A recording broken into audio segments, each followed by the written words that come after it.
Welcome to Hurrdat Sports Live. 47% on mid-range jumpers, fifth in the NBA.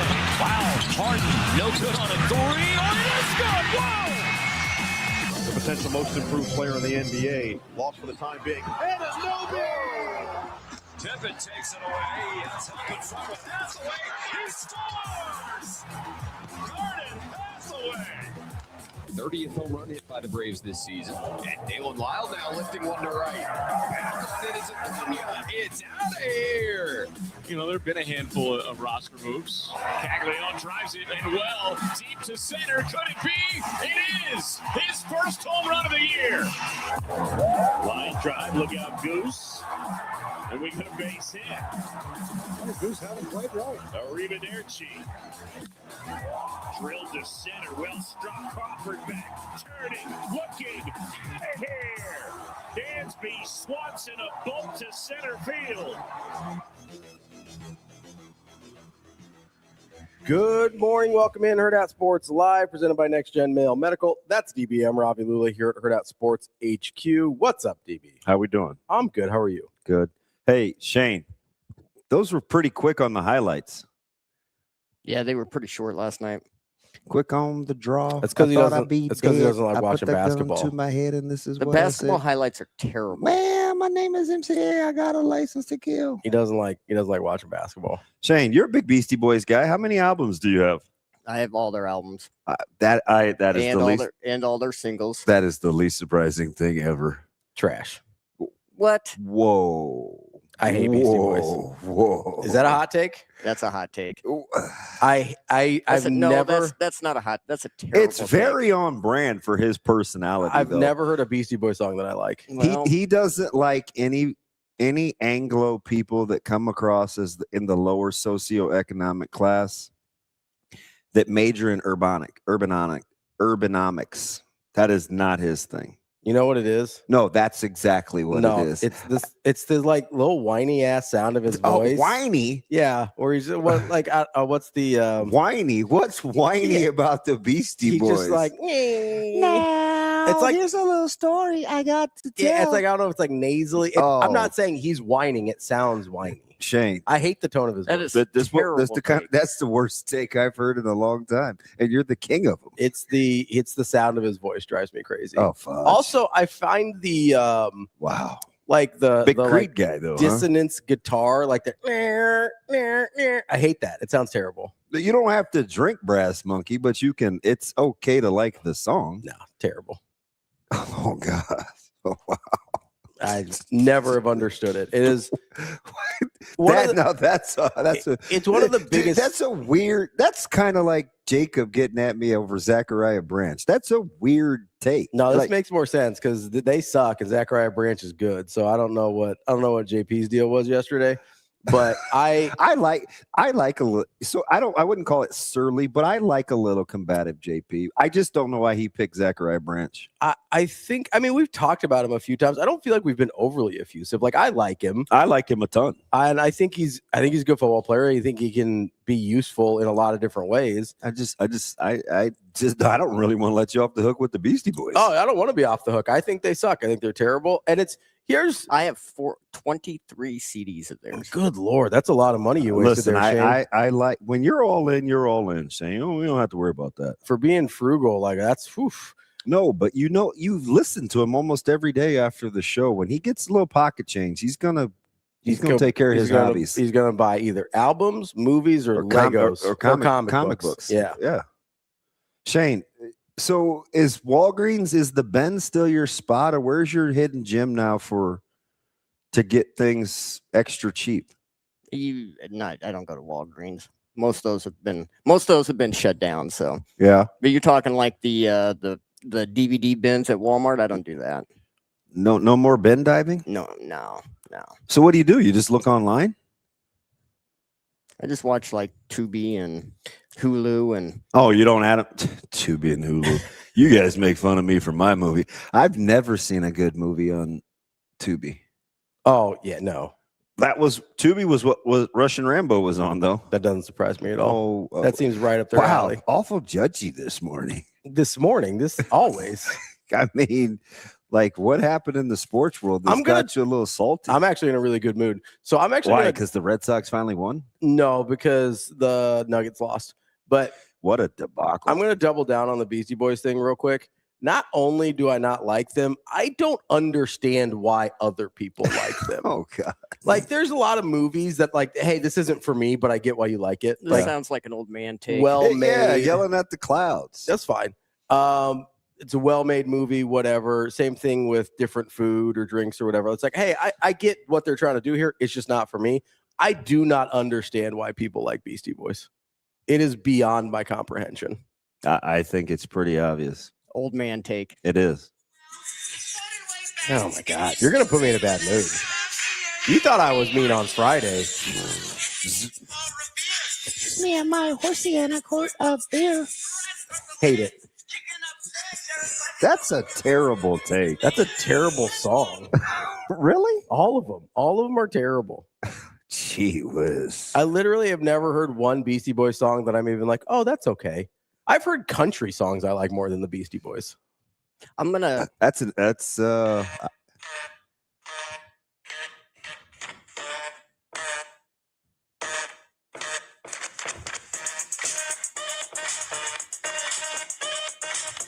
I mean, what are we trying to do here? It's like listening to a toddler try and figure out one of those Fisher-Price instruments. Oh, God. That's what it sounds like. I don't understand it at all. The slander. It's awful. Hey, by the way, did you see your boys dribble, spin back, left baby hook? Which one? Nikola Jokic. I saw him go 1 for 8 against Rudy Gobert. Oh, God, you're such a hater. No, I'm your other hot take. Nikola Jokic not good at basketball. That's not what I said. I said I don't like watching him play basketball. You're a horrible person. I don't like watching him play basketball. How is that? Like, I understand. See, that's a really good example. I thank you for bringing that up, DB. I understand why other people like watching him play basketball. I understand that he's good at basketball. He's not for me. Aesthetically, pass. He's not for me. No, thank you. That was an epic meltdown, but not like Boston. Or excuse me, not like New York. Oh no! And I'm gonna say something. We need to talk to Rico for a second. Listen, I'm down with Rico. I rock with Rico. Rico works his ass off. But listen, you can't have these super strong SGA foul merchant hot takes, hating. I don't like watching SGA play and love Jalen Brunson. Oh, I don't love Jalen Brunson. The flipping bully ball, dribble the air out of that thing, get fouled, hezzy shot take, receding hairline, Rogaine, tie my braids up, daddy coming off the bench like a fool every 5 seconds. That dog ain't gonna hunt either. No argument here. I mean, no problem at all. That's not enjoyable basketball. 100%. He looks. Wait, hold on. What was that? Who was that? Was that the Beastie Boys? No, that was the crying baby. Oh, okay. Was Shane? Was that you or was that Suave? That was one of the other two. Yeah. See, well, listen. I need Sasha to make an executive decision. Not everybody can just chime in like Big Ben. I'm gonna need you to get control of things over there, okay? She's like, hey, I ain't no passenger princess, DB. I can slit throats. Get him, Sash. I don't have any argument with that. They're a miserable team to watch. Brunson's not fun to watch. I don't think the Knicks are fun to watch in general. And I'm gonna be honest with you, there's a lot of like just rich man Mark Jackson to his game, where he's just like bootying people down the court. Like that's no argument here. Nice trick off too, by the way. What? The New York Tricks. Then listen, they did a really good job. This is Rico's fault, by the way. He went into my office. I've got a magnet NBA like playoff bracket thing. Yeah. And he moved New York past Atlanta yesterday. This is his fault. Hey, he skipped him. Going Juan. I dialed 911 a long time ago. Juan, what was my ice cream take? I just said ice cream's overrated. Yeah, I didn't say it's. I didn't say it sucked. I just said it's overrated. I mean, for what it is. No, that's definitely a worse take than the Beastie Boys suck. Okay. Oh, come on. Oh, come on, Shane. What are we doing here? Talking about how much the Beastie Boys are trash. I don't know. I was trying to talk about Nikola Jokic. I can go back to him going 8 for 20. That was fun.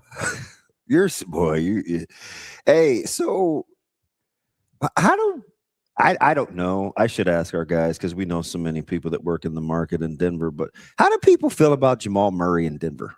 That's a good question. That's a good question. As somebody that doesn't have to rely on him, I like it. He doesn't really move the needle for me. But if that's a guy that I was like, hey, I kind of need you here, he'd drive me crazy. Yeah. Well, and this year's actually good. Jamal it's Murray. been reasonably. It's been reasonably consistent. At what point were you looking at the Hawk shot selection and you're like, hey, it's okay if you don't shoot that thing in 0.5 milliseconds? I just think the Hawks, I mean, it's just running and gunning. They don't give a what. I just think the Hawks are kind of just hilarious in general. Just that whole team is a little funny to me, and I'm kind of here for it if I'm being honest. Yeah, you know who's here for it? Who? One Micah Benning. Is he? Oh, is he a big Hawks guy? He likes anybody that's no. He likes anybody that is very, very persistent. They're just like bang their head against the wall. They're going to break through. And the Hawks are very persistent. I just like the random, hey, CJ McCollum, not dead yet. Because everybody kind of wrote him off like he was washed. Did you see him in the presser? He was kind of having last laugh. Was it sunglasses night last night and I missed the memo? I didn't see. I know you're not a presser. Was it? I wouldn't surprise me if Cat was wearing sunglasses. Cat's talk about a guy that drive me crazy. He's a unique individual. We were in Atlanta. We were on vacation a long time ago, and I saw Cat playing cards. Yeah. And 3 years later, I'm in Vegas, and he's walking through the casino again. And this is back when Aria was kind of new. It wasn't even really like the place to be yet. Yeah. And it was. I have some pictures. He was he was skinny Cat. How long has Cat been in the league? Cat, it's been a minute now, right? I don't know, 13 or 14 maybe. Cat walks like he walks like an old man, but he's huge. Big guys do that a lot. So big, 15, 16 was when he was in. So we're at 10 years. Oh yeah, like. I was trying to figure out the timeline because I was like, you're not going to Vegas much anymore. I got to show you the picture. And that was, I'm like, he looked like a little kid and he's just bebopping through the casino. He sort of always acts like a little kid. Like he always sort of like he would drive me crazy. They needed to move off of him. Do you like Dyson Daniels? Breeze loves that Daniels. I appreciate him. He's not like my favorite. He's off the grid. I mean, you probably don't have a hot take like the Beastie Boys. No, I mean, like stylistically, I don't mind. Like he's not probably a go-to for me, but I appreciate what he brings to that team. Oh yeah, A-Train. I saw it. I when Ant hit Cat Williams with the Zesty reference, and I was like, I text and tweet that, and I was like, no, you didn't. Yeah, Alex, I may have sent that to our resident Knicks fan, Rico. Which one? That one. The volleyball one. Oh yeah. Yeah. From Ant. Yeah. Ant's a funny dude. He is funny. We should have him back on again. He's a really funny. He has lots of takes. Yeah. That's good. He has lots of takes. Don't kill him for takes. I don't like Beastie Boys, and it's the end of the world. No, it's fine. It's a weird hill for you to die on. I'm not gonna. I've moved on. I just thought it was awful aggressive for a random band to have such a strong take. That would be like me having a really hard or like a super strong opinion on like Vanessa Carlton. Great song. 1,000 Miles. Love it. See, like, I think you're an idiot. So the Beastie Boys were very popular when I was like in middle school, and so I was around it a lot. Yeah. So that was part of it. Like, it's not as random for me as it would be for some other people. And demographically, you may imagine like it was pretty prevalent in where I was going to school. Juan, both those places are grossly overrated. Although the first one, all the high school guys, like on Saturdays when we bring the players in, and they have a little downtime after the workout and then the film, they're all going to that place for their breakfast. The first one or the second one? The first one. This one. The first one. Okay. Apparently, their breakfast is to die for. I've had their breakfast. It's not bad. It's not bad. You eat gas station pizza. Like, what are we basing it off of? Well, listen, just because I'm not pretentious doesn't mean that I don't have a good palate still. Listen, I know exactly what I'm getting out of gas station pizza. I have no. So I stopped saying listen. I used to say when I had something serious to say, I would be like, "Hey, man, listen." I would say that, but then I got to using it too much. You are the king of listen. Every time I say it too, I hear that little kid in my head. Listen, Linda. Every time. Hey, he's like grown now. Yeah, man. He's like 20 or something. Dude's like a real dude. No, I know exactly what I'm getting out of gas station pizza. I have no. I don't have any qualms with gas station pizza. You guys throw Casey's down my throat. It's fine. Exactly, that little dude. But like, you're not like the quintessential go-to for quality things on the fly. I should be. You just might not have. You might have. Bro, I see you every day, and it is debauchery. Okay, I mean, I've explained. I gas station shopped for you in Indy. It is utter nonsense. That's a different thing. Those are road snacks. It's a totally different thing. Those aren't like meals. It's not like I'm sitting here. It's like given all the time in the world. You know what I want? Pop-Tarts. Like, that's not what I'm doing here. It's like, hey, I know how many carbs are in this. I got to get to work. That's what we're doing. Beastie Boys take greater than your food takes. I'm just saying. I have great food takes just because people aren't ready for them. Scott, what you said. What you said. Yeah. It's fine. It's just. Yeah, I know exactly what it is. I'm not like, hey, I want some pizza. Let's go to Casey's. Like, that's not what I'm doing. It's not like, hey, out of all the pizza in the world, let's hit up Casey's. Well, I don't know where to draw the line between the Beastie Boys, Jokic. I feel like I've been very clear about all these things. What other good players do you refuse? SGA. I don't like SGA. Yeah. You don't like any of the last 2 out of 3 MVPs. But you honk for Wemby. Wemby's phenomenal. Yeah. Here's the thing. Jokic gave him 40 without a turnover. It's fine, whatever. Gave him 40 without a turnover. Okay, you're doing the Iowa-Nebraska thing right here. No, I'm not. What's the Iowa-Nebraska thing? Let's talk to Wemby in 10 years and see where he's at. Instead of year 2. Jokic has been the GOAT for 6. It's fine. That's what I'm saying, though. You're comparing Jokic's year 12 or whatever to Wemby's year 2. That's not the same thing. No. Time out. You gushing over Wemby early is no different than you not acknowledging Jokic's greatness late. Oh, I acknowledge it. I just don't care for it. There's a difference. But you're not pretentious. And I was talking about food specifically there. I am pretty pretentious about basketball. I understand that. Here's the thing with Jokic is I'm actively rooting against him now because I just need people to chill on like the all-time stuff. And if he only gets one title, like that kind of squashes it. I do. Statistically, you're going to have a hard time. No, I get what the stats are. I also get what Russell Westbrook's stats are, and I don't give a shit. Like, I just don't at all. Sasha, get your guy. Now, today is the day we do need Rico. Why is that? Because he's usually the only one that can joke you off the ledge. He's so, like, he can usually. Wait, what is Rico like?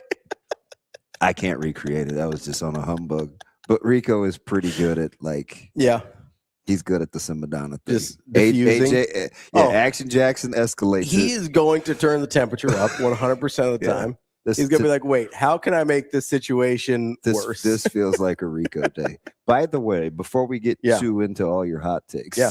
What do we got? Where are we at sugar-wise? We're okay today. 80s, 90s. I think I'm in like the 105. I was at 105 when the show started. I'm 112 now. We're okay. 112. Yeah. We're Cupid. chilling. Yeah. So it was a boy band back in the day. Cupid? 112. Oh, gotcha. Cupid was a song. Not familiar. Girl, if I ever told you I used to. They sound better than Beastie Boys. That doesn't mean just like and I'm not like a huge 90s R&B guy, but I would take that over Beastie Boys. Are you any sort of R&B? More like the mid 2000s to 2010s. kind of more. That's just more in my sweet spot. Okay. Like in terms of age wise, humor me. Yeah, give me one. I don't know, like 2010 R&B. Well, like probably early. I mean, I know he goes all the way back, but the songs I'm thinking like Usher. I'll ride with Usher a little bit. This is my confession. Yeah, I'm more like a little bit later than Confessions because Confessions like early 2000s, right? Like 2001 ish, somewhere in there. I'm like after that. Really? Yeah, then I'll ride with Usher a little bit more. He was a little sappy for me early. Like he got a little more upbeat later. I don't know if like his life turned around or something. Sappy. You know, just kind of come on, man. Big Chris Brown guy. As a musician, yes. Everything else, pass. You do realize the thing with Rihanna was overblown. I don't know what happened. He just doesn't seem like a great dude. So I just want to make that distinction, just as I would with Michael Jackson. Like, love the music. I will pass on lifestyle choices. Although I would probably say that about most famous people. Yeah, they're just weird by nature. But I know you're not a big Grace guy, so it's like at some point figure it out. Just don't be douchey. Well, no, Grace shut down, so I can't really ride with them anymore. Have you been over there lately? I'm over there on Sundays when I go to Channel 7. So I used to, so Natasha and I used to live in apartments right over there after it closed down. So I used to be over there all the time. Yeah, because that's like 10th and Martha. Yeah, it's we were north of the we were towards downtown from there, but we were right by there. That would be north. North, yeah. I miss my direction. Well, remember, we're grown-ups. Yeah, it was. I know Juan hates directions. Juan's a big compass guy. If I'm facing where we're at, it's north towards downtown. You carry the two. I think it's no. So we lived a little north. We lived north of Martha, but I used to be there. I used to be around that area all the time.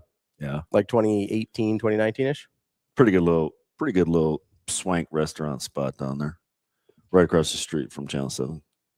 Right across the street from Channel 7. Oh, okay. I know which one you're talking about. I think Blank on 10th. Oh, yeah, that's not the one I was thinking of. That one's good too. You know, there's a few people. Get you a little pull out of that straw. Wait, what are you doing? I forget where I'm at sometimes. Wyatt, don't do that. Don't do that. Yeah, I told you guys years ago, don't do that. Don't do that. You just now figured that out. I told Shane to do it. I tell Shane every day and he won't. And then you go, hey, do it from your work phone. And that's not going to get you flagged. No, it's just funny. Yeah. That's like, don't Google Evan Fournier. I told Shane, I told you this before we made the big move about HP. Yeah, not doing that. Yeah, we need like a and he's super unassuming too. Husker P? Yeah, you've seen him multiple times. But the most recent, I think, he brought some cured bacon. Oh, is that him? In the parking lot. Yeah. Oh, I didn't know that. Super unassuming. Well, Wyatt learned something today. That's good. I can't believe Wyatt, you're like the king of knowledge. He didn't know that. He was like, oh, I wonder what that word is. I see it every day in the chat. We learned about boofing already, Juan. Yeah, Juan's weird with that. He's a big fan. Oh, Juan, I want to hang out, man. But you throw me some curveballs. I'm gonna be honest, Jake. Liking gas station sushi and defending the Beastie Boys actually seems right in the same ballpark. No, you do know Jake's crazy. That's fine. Listen, again, TK. He's a small. You would never guess because he's moved on. Jake, he's a small town Nebraska guy at one point. He's like Sydney, small town ball. Jake's nuts. TK. Again, you know what I dubbed him. You weren't around for this, Sasha. I don't think you were. Is that old Flaky enough. Jake? Yeah. Oh, okay. Yeah, that's Flaky Jake. But you weren't around for Flaky Jakes, were you, Sasha? Who are you carrying on with? You put the quarter in Juan, didn't you? No, Wyatt goes, oh, what? Because I'm Asian, I'm supposed to know everything? Well, you are a fast Googler. I'm sorry. I'm sorry. Yeah. No, I mean, I just like he's in enough where I would be curious as to what that is. Oh, yeah. I get you. I mean, yeah. So, and that's kind of been his moniker for years. Yeah. But a super unassuming dude. TK, again, I like R. Kelly's music. Pass on everything else. Also, now, yeah, he's a bad guy. Yes, that I can definitively say bad dude. He's a bad dude. But the good news is, in the judgment, all of the money now, all the royalties go to victims, so I can listen to him still, and it's cool. I think I cleaned my Spotify. Yeah. And the hardest one for me to get rid of was the greatest. I am a tall tree. Oh, yeah. I am a wind. But that style of R&B is more my style. Nobody ask me who I am. Than like 80s, 90s R&B, you know? Big Brian McKnight guy? It's fine. Is that Back to One? Is that him? Yeah. Yeah, that's okay. Back at One. Back at One, yeah. That's okay. Do you ever think about it's a little sappy. I need a little upbeat. You're just not like, I get it. Like, you're kind of abrasive and rough and non-caring and very and kind. Bad takes. He's so mad about the Beastie Boys thing. It's unbelievable. Dude said 23 articles in the catalog. I can't believe a record company kept him on for that long. For 23 albums. They were RCA at first, right, Shane?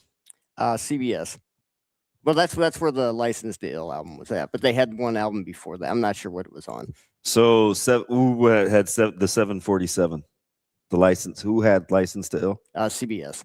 Columbia. Okay. Columbia House. Boy, they used to be a titan. Yeah. Columbia House? Yeah. Yeah. They did. That was bad. They've been all over the house. They've been all over a little bit. They've got several different. Looks like they're on Columbia House. They're on Capitol for a while. Looks like Shane, you like any of those other off-brand, late 80s, early 90s rappers? Oh yeah. Like who? Run DMC. That's a little more mainstream. Fat Boys. The Fat Boys are back. Is that what you were listening to that day? When you were in my vehicle? Yes. Yeah. You just randomly I got in and you just was it in like the last few months? That was like a year ago, maybe.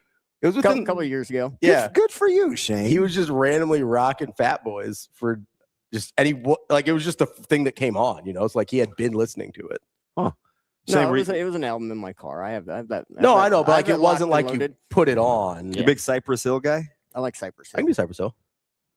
Oh God. What about like, I don't want to stretch you too far, but like Fushnikins or Bum Skiddly? That sounds familiar, but that's stretching it. You're probably like a young MC guy. None of that sounded like English there for a second. See? You and your coded language. You are wild. No, what did you just repeat the thing you said? No, I'm not. Those were not English words. I'm not humoring you. They weren't. Those were not words. Well, that wasn't English. It wasn't. It was like you said bum sliggy bums. What did you say? You find that for me in Webster's and I'll apologize. That didn't sound like English. Hey, I have a question for you before we get some Before we take a break in the first hour. To make Sasha happy. We took a break at 7:30 yesterday, and we're going to take it again. That's right. Sasha, are we counting to 6? Always. For the rest of the month. Till the end of the month. How she looks at me? Why don't you just say it like, duh, Dilrod? Instead, she does this.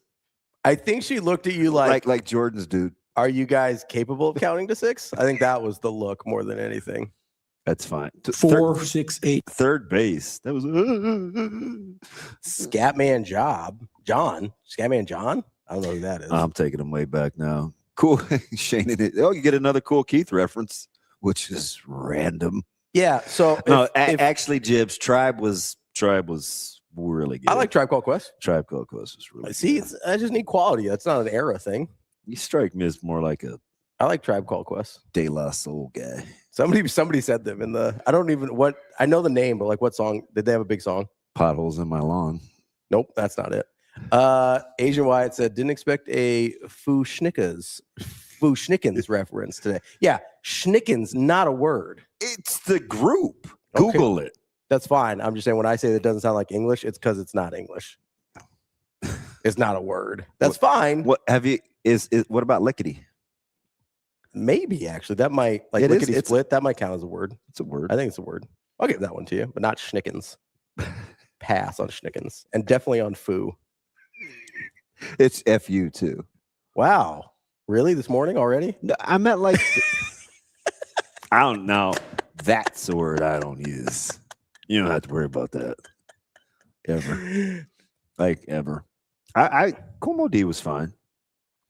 I used to live downtown on 129th Street. There was I was gonna look up De La Soul real quick. See what. I used to live downtown 129th Street Convent. Yeah, Como D was fine. I was on LL early. Now, he's arguably. I was at the airport in Denver once, and a lady thought that's who I was. I was flattered. Oh, Cool J? Yeah. Ladies love. I'm a huge LL guy. Are you? Have you heard LL's? Have you heard him differentiate between a nice guy and a good guy? Yes, I think so. Sash, we're gonna take a break. I am. I want to. Can I do this first though? Sure. Well, she may not let me. She gets all pissy sometimes. She's like, it's fine. It's your show. I just work here. Wow. I'm just here so I don't get fined. Yeah. So here, let me. This is really good. Sash, can I send this to you? Can you get it up the fastest, or do I have to give it to the boys? Let's hear for the boys. Let's give the boys a hand. Oh, maybe he's no Romeo. All right, I just sent it to you. Why is that funny? Do you know what that song was from? No, that's what Rico said. He goes, went to turn the mic on, and he goes, this dude just yelled at everybody. That wasn't a drop. That was live. Oh, really? Yeah. Oh, that's classic. I thought he was calling me a crybaby. No, he was trying to talk about something, and he just ain't having it this morning. I think that's KJ, which is like, he gave him bad. So he must have given him Pop-Tarts. No, man. Kids like Pop-Tarts. Listen, I'm not. No, you can hate. I don't want you to feel. See, you looked at me like you felt some type of way. You hate all you want. It's fine. You can have your Pop-Tarts. Listen. I'm not under any disillusion. It's like gourmet food. Like, that's what I mean. It's like I rolled up to Taco Bell and I was like, let's go. We're eating good tonight. You know? 5-star Michelin. It's just like, it's I'm kind of in the mood for some crappy, tacos. Let's do this. I can help you. With what? With what?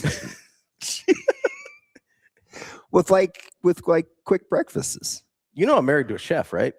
Yeah, but apparently she's gone before you leave, because otherwise you wouldn't bring this trash. You think she's waking, even if she didn't leave before I did, you think she's waking up every morning to make me breakfast? Yeah, what's wrong with that? I'm just saying that's not, if anything, she's made breakfast burritos and stuff for me before, froze them or whatever, and I can heat them up. Dude, who said chivalry was dead? We can have some gender roles. It's fine. No, I'm just saying if you made breakfast for her before you left, I wouldn't say anything about that. I just don't know that many people that wake up and actually cook breakfast every morning. Well, that don't have kids. There's people that are out there. I follow them on TikTok. Yeah, I think those people are full of it.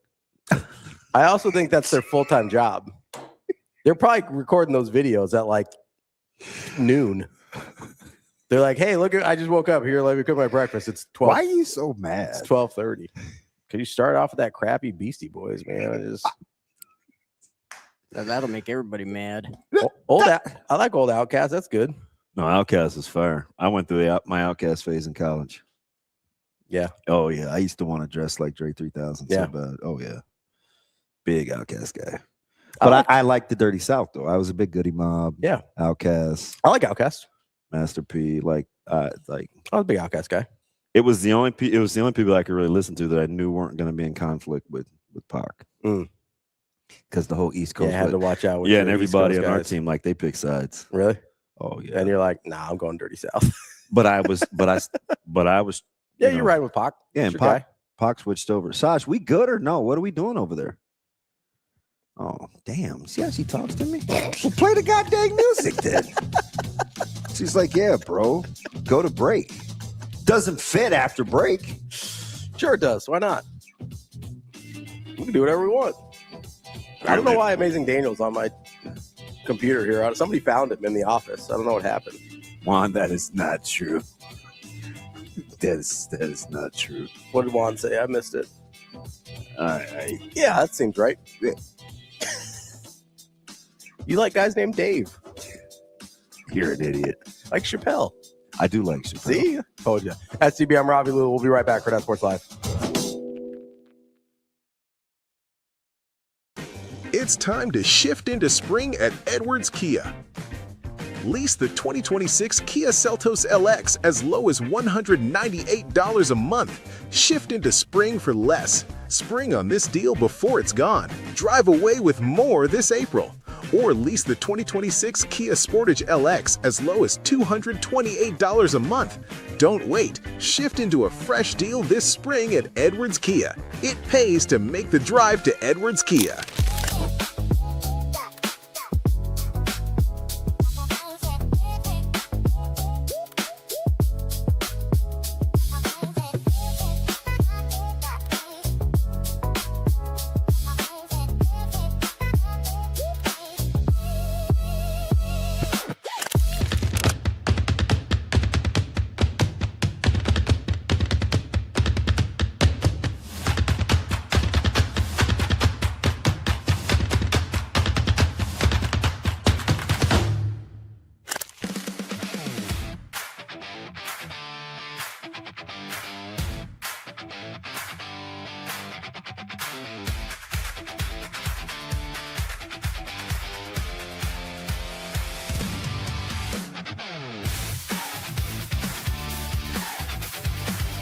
Yeah, just more physical. They're using her a lot more out of the back row, and she was really effective in that first set. I thought we did a nice job getting touches on her as the match went on, but I think at one point she was like 7 kills on 8 swings or something like that early on, most of those coming out of the back row. So I have a note that we'll work on defending some back row attacks this week. But yeah, I just thought in general that was something that we were just okay at today. We don't see it as much in our gym, so it's something that we'll get the male practice players going and ripping some back row attacks at us. But yeah, she's just really physical. I thought her block, obviously we didn't get to see her front row presence as much last year. When we played her, she was more in that back row role. So we knew it from club. Again, 1 to 15, 16 on their roster are a lot of number 1 recruits. So we've seen them grow and develop since their club days. But yeah, she just has a physical presence at the net like the rest of their team does. But she did a great job out of the back row. And I thought she passed well tonight too.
You're listening to Hurrdat Sports Live.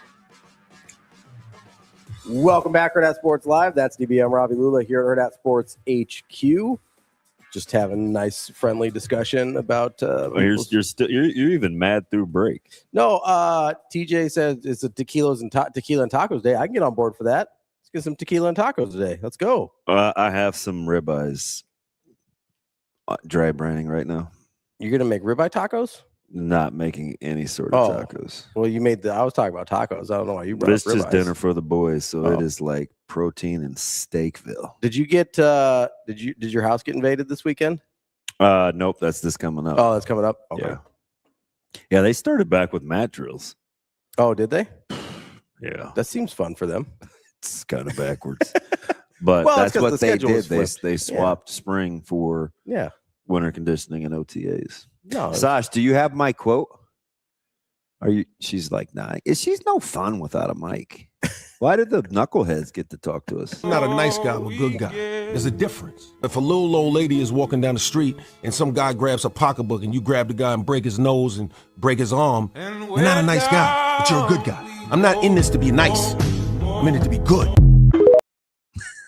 Exactly. So I should break more people's noses? Let's go. There's another clip. There's the tail end of that interview. He's talking about like protecting his energy. Mm-hmm. It's fascinating. You don't make it as long. I mean, because he started in the 8. Coach Huffman and I would play double dribble. Oh yeah, I had that game.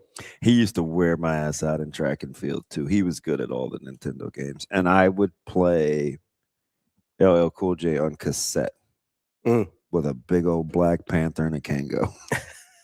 Dead Dog series. I'm super. You big Kango hat guy? No, I wasn't a hat guy. I went through a fedora phase. Okay. But I love baseball hats, but I haven't, and I am wearing one for our team. Okay, good. It's a little raggedy flex fit. They got sweet hats though. You gotta get a nice one. No, they have them. They're just okay. not in yet. Oh, gotcha. I mean, we're not flipping. Yeah, Scott. Well, Jeez. they've been doing this a minute, it seems like. Fudge. Apparently, you just roll out of the rack and you're good at stuff. It's Kobe, I stopped. So, Kobe, I can't really tell you about my musical taste because you shamed me over listening to. Who's my guy? He shamed me over. Oh, yeah, that's like some in my feels music. Yeah, he said that's some whiny dude girl problem. It wasn't Keith Sweat, was it? No, he's super contemporary. He's new. 25. God, he's popular. He's super popular. Yeah, Rod Wave. Oh yeah, Rod Wave. Oh yeah, that's funny. That was funny.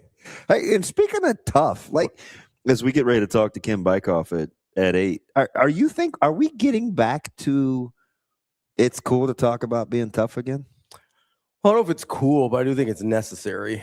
What happened, do you think? That became necessary again? Yeah. I don't know that it ever wasn't necessary. I do think it doesn't. I think before there was a chance it could happen by accident. Toughness? Like calluses, like building up some emotional and physical calluses, right? I don't know if you want to qualify that as full-on toughness, but I do think there was a certain Juan, hang around me long enough. I get weird. I mean, Juan, I'm gonna invite you to the Jet Awards next year. You'll understand. So I think before all the player movement and all the money and all that kind of stuff, I think sort of by default, if you didn't quit, there was a certain level of, you can call it calluses or toughness or thick skin or whatever that developed almost by default if you stuck with it. Yeah. Right. And everybody, if you wanted to play college football or college basketball or whatever, you had to stick with it for the most part. Like you had your guys that could sit out a year, but generally that was sort of for a long time, transferring was kind of a death sentence for your career. You think they're old man takes? No, I don't think they're old man takes. What, get off my lawn? I think because you are not allowed the luxury of, hey, by year 2 or 3, this kid will be tough enough because of what he's had to go through to get here, because that kid can bail after year 1 now and end up being somebody else's problem. Toughness has to be very intentional now. That's why I think it's come back to the forefront. You can't get there by accident or by happenstance anymore. There is no, I'll drag these guys along to toughness whether they want to or not. You think you have to overcompensate now because of the fiscal factor? Because of the fiscal and the portal. just the movement and the money. I think you have to overcompensate. And I don't know if overcompensate is the right word, but you have to be very intentional about looking for, finding, and developing toughness. If you were raising some soft kids or raising some tough kids, right? You got all these little Lullas running around, and you're heaven forbid, but you continue. God, I just had like chills. That was awful. I need a minute. Oh my God, I'm a little nauseous. Okay, sorry. Would you feel different about putting the onus where it should be, which is on how you're raised? Listen, you're not. I'm not going to argue with you on that, but the fact of the matter is, a lot of times when a kid rolls up and is 18 and is trying to play college sports, they're not there yet. So then it becomes somebody else's job.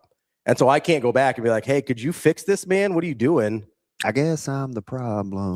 But also I do think there is something to, and we're what's that guy's name, Sash, whose words I butchered on the way down that Avery made fun of me? He sings that, I guess I'm the problem. Oh, that's your Morgan Wallen guy, right? He not my guy, but yeah, it's Morgan Wallen. Never mind. That's your dude. You're an idiot. Anyway, carry on. My way here for Morgan Wallen. He kind of disappeared. I think he's still very prevalent in certain circles. Anyway, I think he's pretty popular. So I don't know. I don't listen to a lot of country, so it's hard for me to tell. I wouldn't call that just country. Morgan Wallen? His name sounds very country. Like if I had to make up like a random name generator. Dude, he did a mashup with Wheezy. Oh, that's fine. I think Wheezy's just trying to cash checks. Dude, Wheezy's generational. What? No, he's at this point. He's not making a ton of new music on his own. He doesn't need money. Well, maybe. I don't know how he lives his life. Mayweather. I don't know how he lives his life. Plus, the drugs he was doing was cheap. Well, fair enough. I think and we'll listen to this with Cignetti here in a second. That's why we're talking to Ken BIKOFF of Peegs. I want to do Cignetti last. Okay. Because there are other coaches. So where do you want to start? I want to start with Jay Will. Okay. Do we have that video? Jay Will had some real pertinent comments about being coached tough. Yeah. Guys, we have Jay Will queued up. Austin says we do not right now. If we could get those queued up, the Jay Will and how much time do you guys need? Like, what else are you doing back there? I mean, if I asked you to Google Artemis, you'd have it in like 16 milliseconds. Yeah, Sid said this. He says, I don't think collabing with Wheezy makes him less country. Like Tim McGraw did have a song with Nelly, and Tim McGraw is pretty country. Not for country people, he isn't. Well, I don't. What do you mean, not for country people? Because there's this new thing. Listen, I'm far like be as it soon from as me you to collaborate with a rapper, you're not real country anymore. I or think what? There's contemporary guys that like aren't all twangy. I lost my dog, my job, and my wife left me. Like I think there's different. You genres like within the nomenclature. Country? Yes, like Johnny Cash.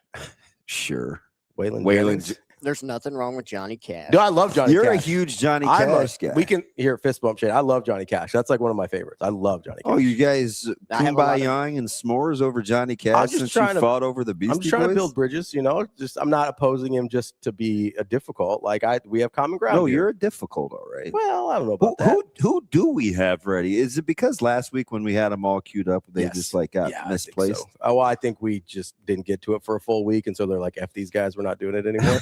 I think they say F these guys almost every day. I think daily. All right, Sasha. I can't. I'm glad you don't have a mic. I can't read lips very well. I'm not really sure. I don't know if you want to hear what she has to say. I don't think it was great. Could you guys like cut them some slack? No, you guys are going like hard in the paint. I'm usually glossing them. They can't.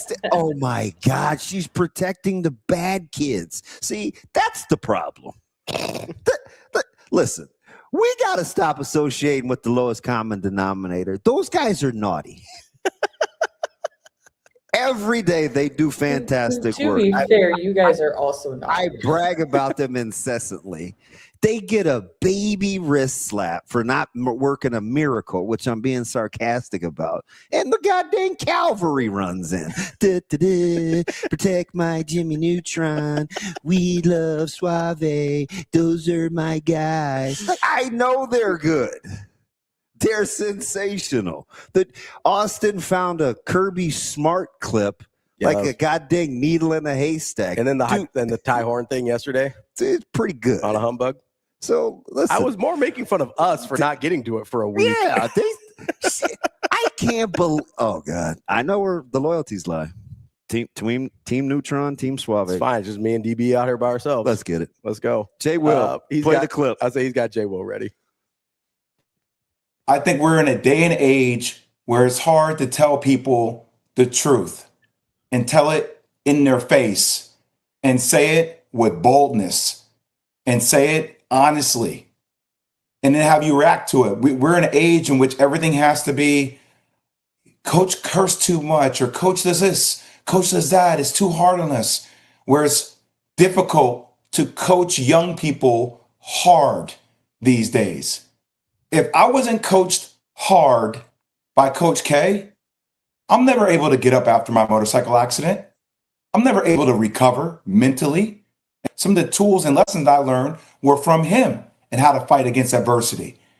I'm going to tell you something. In a day and age in which people are soft as tissue paper, I want my kid to be coached by Dan Hurley. I respect that. Soft as tissue paper. I agree with him in general. I disagree with the Dan Hurley specifically because I don't. Here's my problem. Here's my problem with Dan Hurley, and you know this. And I might be wrong. This is just every experience I've had with him has led me to this conclusion. And I understand I don't know him personally. If you're going to coach a guy hard, that guy better knows you care about him first. Mm-hmm. That's my only qualifier. And the way I've seen Hurley interact with normal people who he's not coaching, that's where I start to be like, I don't know, man. That's my holdup with Hurley. It's not the coaching style at all. It's the berating refs. It's the yelling at fans. It's all the other stuff. The coaching style I'm good with. I don't have a problem with that at all. I want people to coach people hard. We just had a coach lose their entire team at Tennessee. Maybe under the pretenses that you're talking about. Didn't have the relationship enough. Yes. To be calling them out the way that she did. If I know you care about me, it's the same thing. Like, it's the same thing with our dynamic. If I know you care about me, you can say almost anything and we're cool. Yeah. I may not love it. I may say something to you about it, but we're good, right? If I don't know that, we're going to have a problem really, really quick. You know what I mean? Yeah. Like you've worked with people like that. I've worked with people like that, that thought they were somewhere where they could say something that they should not have said. Oh, yeah. It's like, you're not that guy, pal. Right? We've both been there. So like, I don't have a long time ago. I don't have a problem with, I want people to be coached tough. Guess Man, I'm the problem. I was talking to, and Jay Will's right. Like, I do think it's a parent's problem first because the kids learn it from somewhere, right?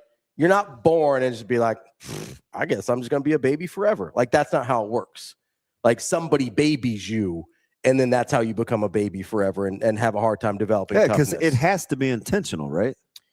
The toughness? Yeah. Yes, I do. You have to go, and this is part of the reason I don't want kids. It's really hard to do the things that are necessary to make your kids grow in a way that they need to grow. I understand most of those things are really, really difficult and painful emotionally as a parent. We're talking about intentionality, right? Mm-hmm.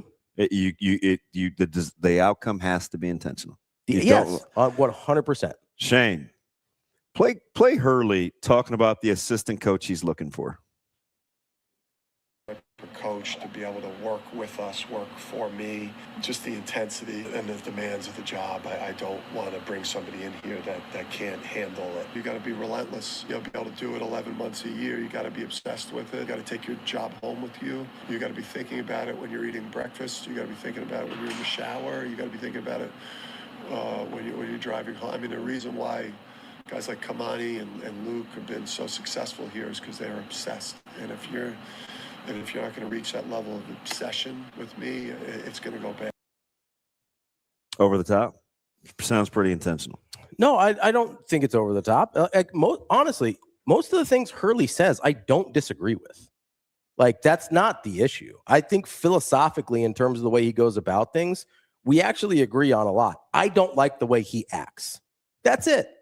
Philosophically, though, as a coach, most of what he says lines right up with what I think. Like, you have to be really intentional about everything you do. Otherwise, again, it's that whole, you're either coaching it or you're allowing it. And people use that a lot. But when you're talking about the mentality of your team, it's true. Like, I was just, even on a very small scale, I was just talking to a guy that coaches tennis around here yesterday. And he's talking about, hey, I had a group of kids. And he's like, hey, we have to pick up the balls after everything. For every ball I find, you're going to run. Right? Like, accountability, you got to condition anyway. It's the conditioning is tied to the accountability. That's a good lesson to learn, right? Yet one kid just walked out after the conditioning was over, couldn't hack it. And it was like, yeah, they came in last in some of the conditioning, so they kept having to go. Like, that's part of it too. And this kid just walks out. And it's like, what? Like, where did you learn like that was an okay? How old? Just before high school. Okay. Like, I think 7th or 8th grade, like middle school stuff. Pretty old, right? Like, this wasn't a little kid, right? And this is a coach. Jeez. Well, it wasn't. I mean, you just told me 18-year-olds aren't ready yet. Okay, but this isn't like one of those things where it ain't like KJ crying. Yeah, this isn't like a Daddy, get that Jalen Brunson blasphemy out of your boy's mouth. This isn't like a 7-year-old or something. Yeah. Like, they're old enough that they can do conditioning and it shouldn't be a big problem. And like, I'm just wondering, like, what led that kid in that moment? I'm not blaming the kid. Is like, what led that kid in that moment to think, oh, this is too hard, I'm out? Because that's you know what's interesting though. I think we pick and choose, man. Because when Dion says things like who he's looking for in terms of how households are ran, he's best practices says he's not wrong. Okay, we just don't like that he says it. Right? I'd have to hear the examples. Shane, hang on. We're going to break. We're going to break with Coach Cignetti before we bring Ken BIKOFF on, because we love this and we gravitate towards it. But are we really ready for this? Because I think you have a coach that is looking for some of these similar traits in terms of guys he's brought in the building. We'll play this and go to break. They don't have Cignetti. Okay. I guess we won't play it and go to break. So we'll go to break. That's DBL. Shane, how about the music? I like the music. I'm Ravi, Lulla, Hurrdat Sports Live.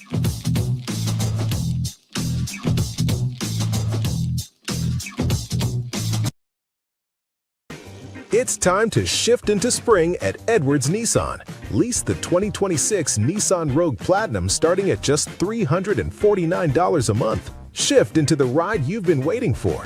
Spring on this deal before it's gone. Drive away with more this April. Or lease the 2026 Nissan Pathfinder SV, a third-row SUV, starting at just $399 a month. Don't wait. Shift into a fresh deal this spring at Edwards Nissan.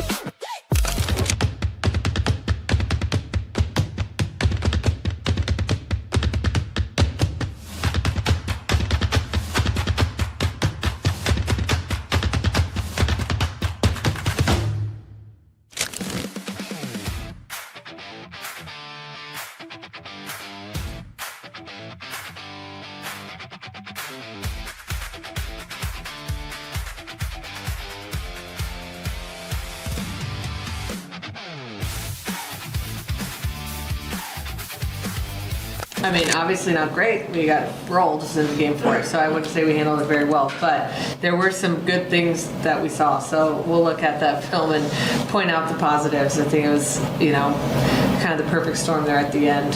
And but yeah, saw some decent things. I'm not worried about the fourth set. I think we're not going to run a 6-2 in the fall. I'll tell you guys all that. So we're not going to do that. And it's going to be completely different. So we saw Skylar Pierce have the playback row. She passed great in game 4. I think that was huge for her. Olivia had 6 digs. I thought she was digging absolutely everything.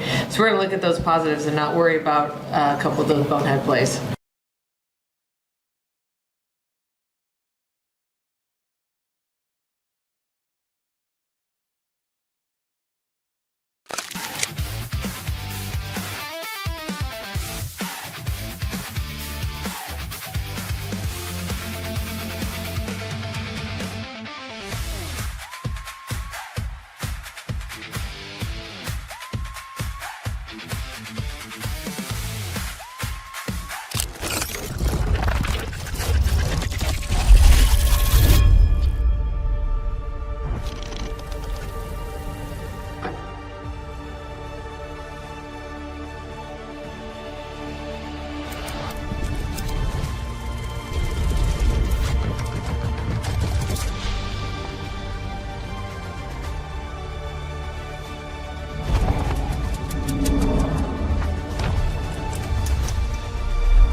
Welcome to Hurrdat Sports Live. Players want to be coached.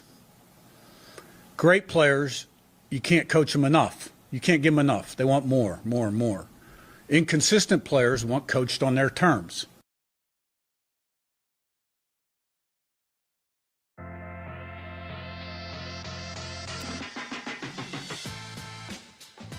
Welcome back, Hurrdat Sports Live, presented by Next Gen Male Medical. That's DBM Ravi Lulla here at Hurrdat Sports HQ. We are joined by Ken BIKOFF of Peegs.com because we want to talk a little Curt Cignetti, a little Indiana, and their kind of unique spring ball situation as well. Ken, how are we doing this morning? I'm doing great. How are you guys doing? Good, good. Plus, Ken, I think our claim to fame should be, we were talking to you before Cignetti's greatness, right? Like, we were asking you about things like, gosh, hey, you're bringing over Hurrdat. He's coming over from jail. Like, is this going to work? Like, it wasn't even a thing yet. Now we get to talk to you a couple years removed where you get to see the process where you've seen it through. Well, and it's just such a fever dream of a situation because, you know, I've been covering this program for 21, 22 years now, and I'm an IU alum as well. The idea of Indiana ever winning a national championship was ridiculous. Even like a Big Ten championship was somewhat outside the realm of possibility. All we ever, IU fans or the program, you strive for, get to a bowl, find 6 wins every year, build it, try to make it kind of like Iowa, how every few years Iowa has a really good season and then they take a step back, they rebuild. That's all you're shooting for. And then to go 27-2 over the next couple of years and an undefeated season, a national championship, is just so outside of the realm of possibility that people in Bloomington are still like, hey, remember when IU won the national championship? That was something that happened. That's a real thing that happened just a couple of months ago. There's still a feeling of disbelief surrounding it. Let me ask you something, because I kind of was, you know, covering Big Ten Media Days for so long. I knew the bravado of Wilson. He talked, he said a lot of the things that I think you would want.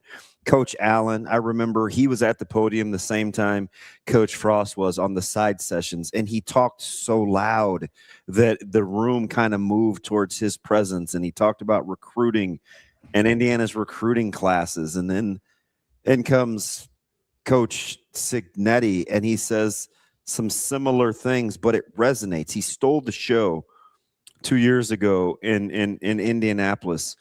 What's the biggest difference of some guys that had strong messages, but it's worked so well for Cignetti? Well, I think it's a combination. First off, Cignetti, everything Cignetti has said has come true. I mean, at every step of the way. I win, Google me. Sure enough, yeah, he sure does. And everything that he tells his players ends up coming true. So all of this to me goes back to Indiana playing Michigan State at East Lansing in Sig's first season in 2024. They fall behind 10-0, and there's a shot it's in the first quarter, and Cignetti's just walking down the sideline telling everybody, a lot of football left. Don't worry about it. Don't worry about it. Don't worry about it. And then Indiana scored something like 42 unanswered. At that point, if you are a player on the Indiana roster, you have to think anything that man says is going to happen. There's no reason not to believe him. And given that he had so many guys who came over from JMU, so many assistants that came over from JMU, they already could have told them that. But then when you live it, it makes a difference. And so you have a culture of belief in the coach, and you're not questioning what this guy is doing. And if he does something odd, we're going to give him the benefit of the doubt because everything he has said before has come true. And then it also just raises the standard of everybody around him. And it has taken hold, and it's a whole thing of he doesn't have to yell at players. He will, but he doesn't have to because the players are into each other. It's a culture that was built very quickly, and it's based off the belief in the guy that's running the show. So I'm glad you brought up the culture there, because I'm at this point with the playoff and the national championship, right? Like, it sort of becomes self-fulfilling to a certain degree. But early on, before there's been any winning, before there's been anything at this level, like, did it seem like he was bringing in a very specific type of personality more than player that was like, hey, I know this type of guy will buy into what I'm doing so that I can, he didn't have to buy himself any time, but I can buy myself a little time until the winning speaks for itself. Oh, for sure. It is, he's not looking for the most talented guy and then coach him up. He's looking for the right kind of guy who has the right kind of attitude. And even if he's not the most talented guy, he has belief that either he or his coaching staff will get the most out of the guy. And I think that that's something that is really, really important. And he alluded to it in that clip that you played there, that guys who are great and want to be coached want to be coached. And that's the kind of person he's looking for. I know his assistants have talked about a guy that they really like on the recruiting trail that they're after. And they like him. And if Sig says, nope, I'm not, that's not the kind of guy I want, it's over with. I mean, they move on to somebody else, because not just getting talent, but getting the right kind of talent is extremely important to everything that they do. Michigan State transfer Nick Marsh goes out to the first spring practice in gold cleats. He goes out there, Sig throws him out of practice, tells him to go change your shoes, because that's not how we roll here. And he goes and he does it, and he hasn't had another problem. Setting that kind of standard and making sure that everybody stays on the page has been key to all of this. Let me ask you something. Fair or foul, something to it, you understand it. There's just kind of this perception that, Indiana's kind of one of one, considering he brought his whole staff. He was really questioned. The expectation levels were minimum. Like, it was the perfect storm, given nobody really was overseeing, trying to tell him how to do his job. He got to just do it. Right. Is there something to that? I think yes and no. I would say that yes, because obviously at Indiana, the expectations of just find 6 wins. That was always kind of the expectation, of find 6 wins. By that same token, he had done it everywhere else that he's been.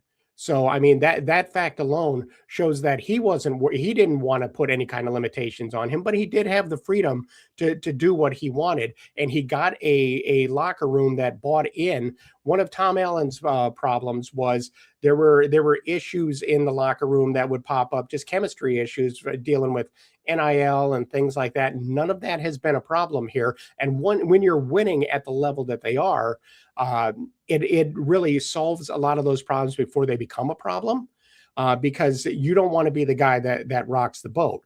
And the best part of what you have now is there is no difference between spring football 2026 and spring football 2024, because he walked in with no expectations, and everything you would not know that Indiana won a national championship and went 16-0 last year with the way he's going about spring football, because even at the celebration they had a couple of days after the national championship, he said, all right, this is over. Now we move on to the next season. And it isn't about building on last year. This is a new year, and we got to get back to the standard that we had. As you're talking through that, like, part of me just sits here and wonders, and I've been thinking about this for a while now, with especially Cignetti, is like, have we just gotten football wrong for so long about, like, hey, trying to chase the recruiting era, like the stars and things like that? It's like, is it really as simple as find the 22 guys or whatever that will do the thing they're asked to do at the highest percentage? Because that's really what it seems like it's boiling down to with Cignetti. Well, I'll ask you this. How many national championships has Kentucky won in basketball over the past several years? Yeah. They had a huge collection of talent, but talent, all that gives you is 5 fingers and not a fist. And so that's kind of where it is. So yeah, to a certain extent, talent does matter. But you also have to have players that fit what you're doing as well as they possibly can, and be willing to be coached up. And so, yeah, I think to a certain extent, talent can overcome some chemistry problems, but there are certain programs. Alabama certainly is one of them over the years, Clemson for a long time, to where you could just collect talent and go out there and they're going to win ball games, Ohio State. But also in this era, to where now there's money involved and there's more of that part of it. Chemistry is just as important as anything else. So yeah, I think to a certain extent, the equation has changed, and you don't necessarily need NFL talent at every position. You need guys who really work together and don't make mistakes, and that to me is the most important part.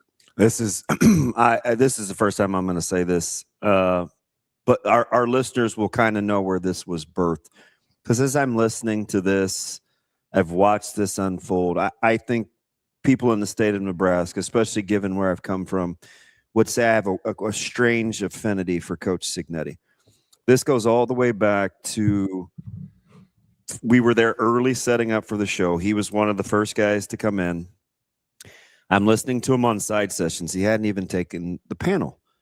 And so he's talking to Adam Rittenberg, and I'm just eavesdropping. And I run over and I tell my partner, I'm like, you've got to hear this Coach Cignetti. Like, some of the things he's saying, I said, this is wild. And it didn't really have context. And so I loitered some more. I went and shook his hand. It's early, right? I think he was one of the first to go.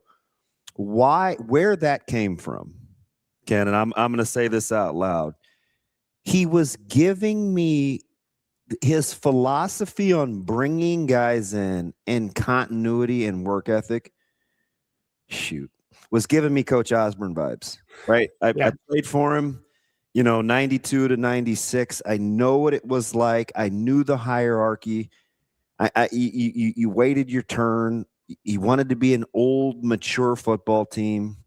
We were coming off, the 7 bowl losses. The 92-3 team was super talented. He thought we were a little on the selfish end. He started this unity council. Like, I was hearing things that I'm like, so I would talk about him all the time. And I knew, and Coach Rhule is like my guy. And I know sometimes I feel like, oh, shoot, it probably drives him crazy as an alum. But the connection between foundation, knowing your role, and just mastering that, it captivates me, because we act like that doesn't work when we try all these other things in the world. And ultimately, if you just can get guys to maximize, like, that's 90% of it. So I'm listening to this, and I get it. It's why it intrigues me, because it's simple, not easy. Oh, absolutely. And look, football is the ultimate do your job.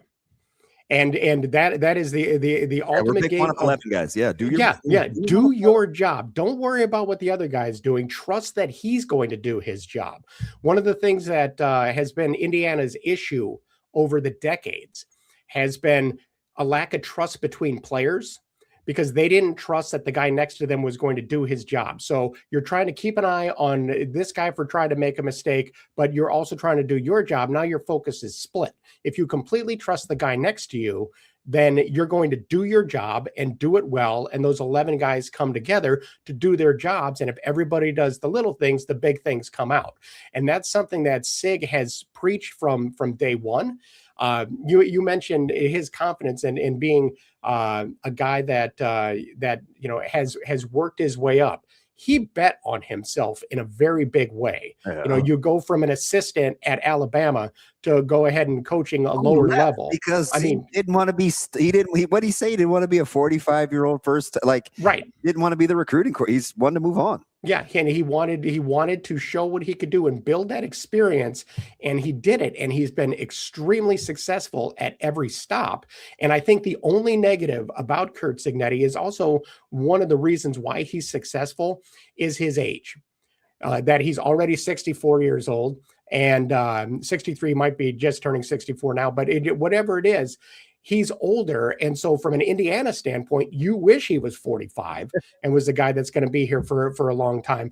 But in the meantime, what he has done for this program and what he has done for Indiana football is extraordinary because of his attitude, his no-nonsense approach. And he wins because he has made everybody to expect to win on Saturday instead of hope to win on Saturday. And that is a huge difference in just mindset for a team.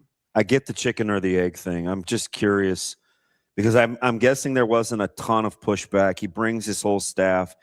He's very quick to point out, hey, listen, my strength and conditioning, double-digit years, man.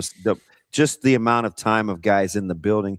He said, so protocol within the building wasn't a problem. He got to hit the ground running because he didn't have to explain what's expected. Right. How did he negotiate? Because we've seen other schools try this.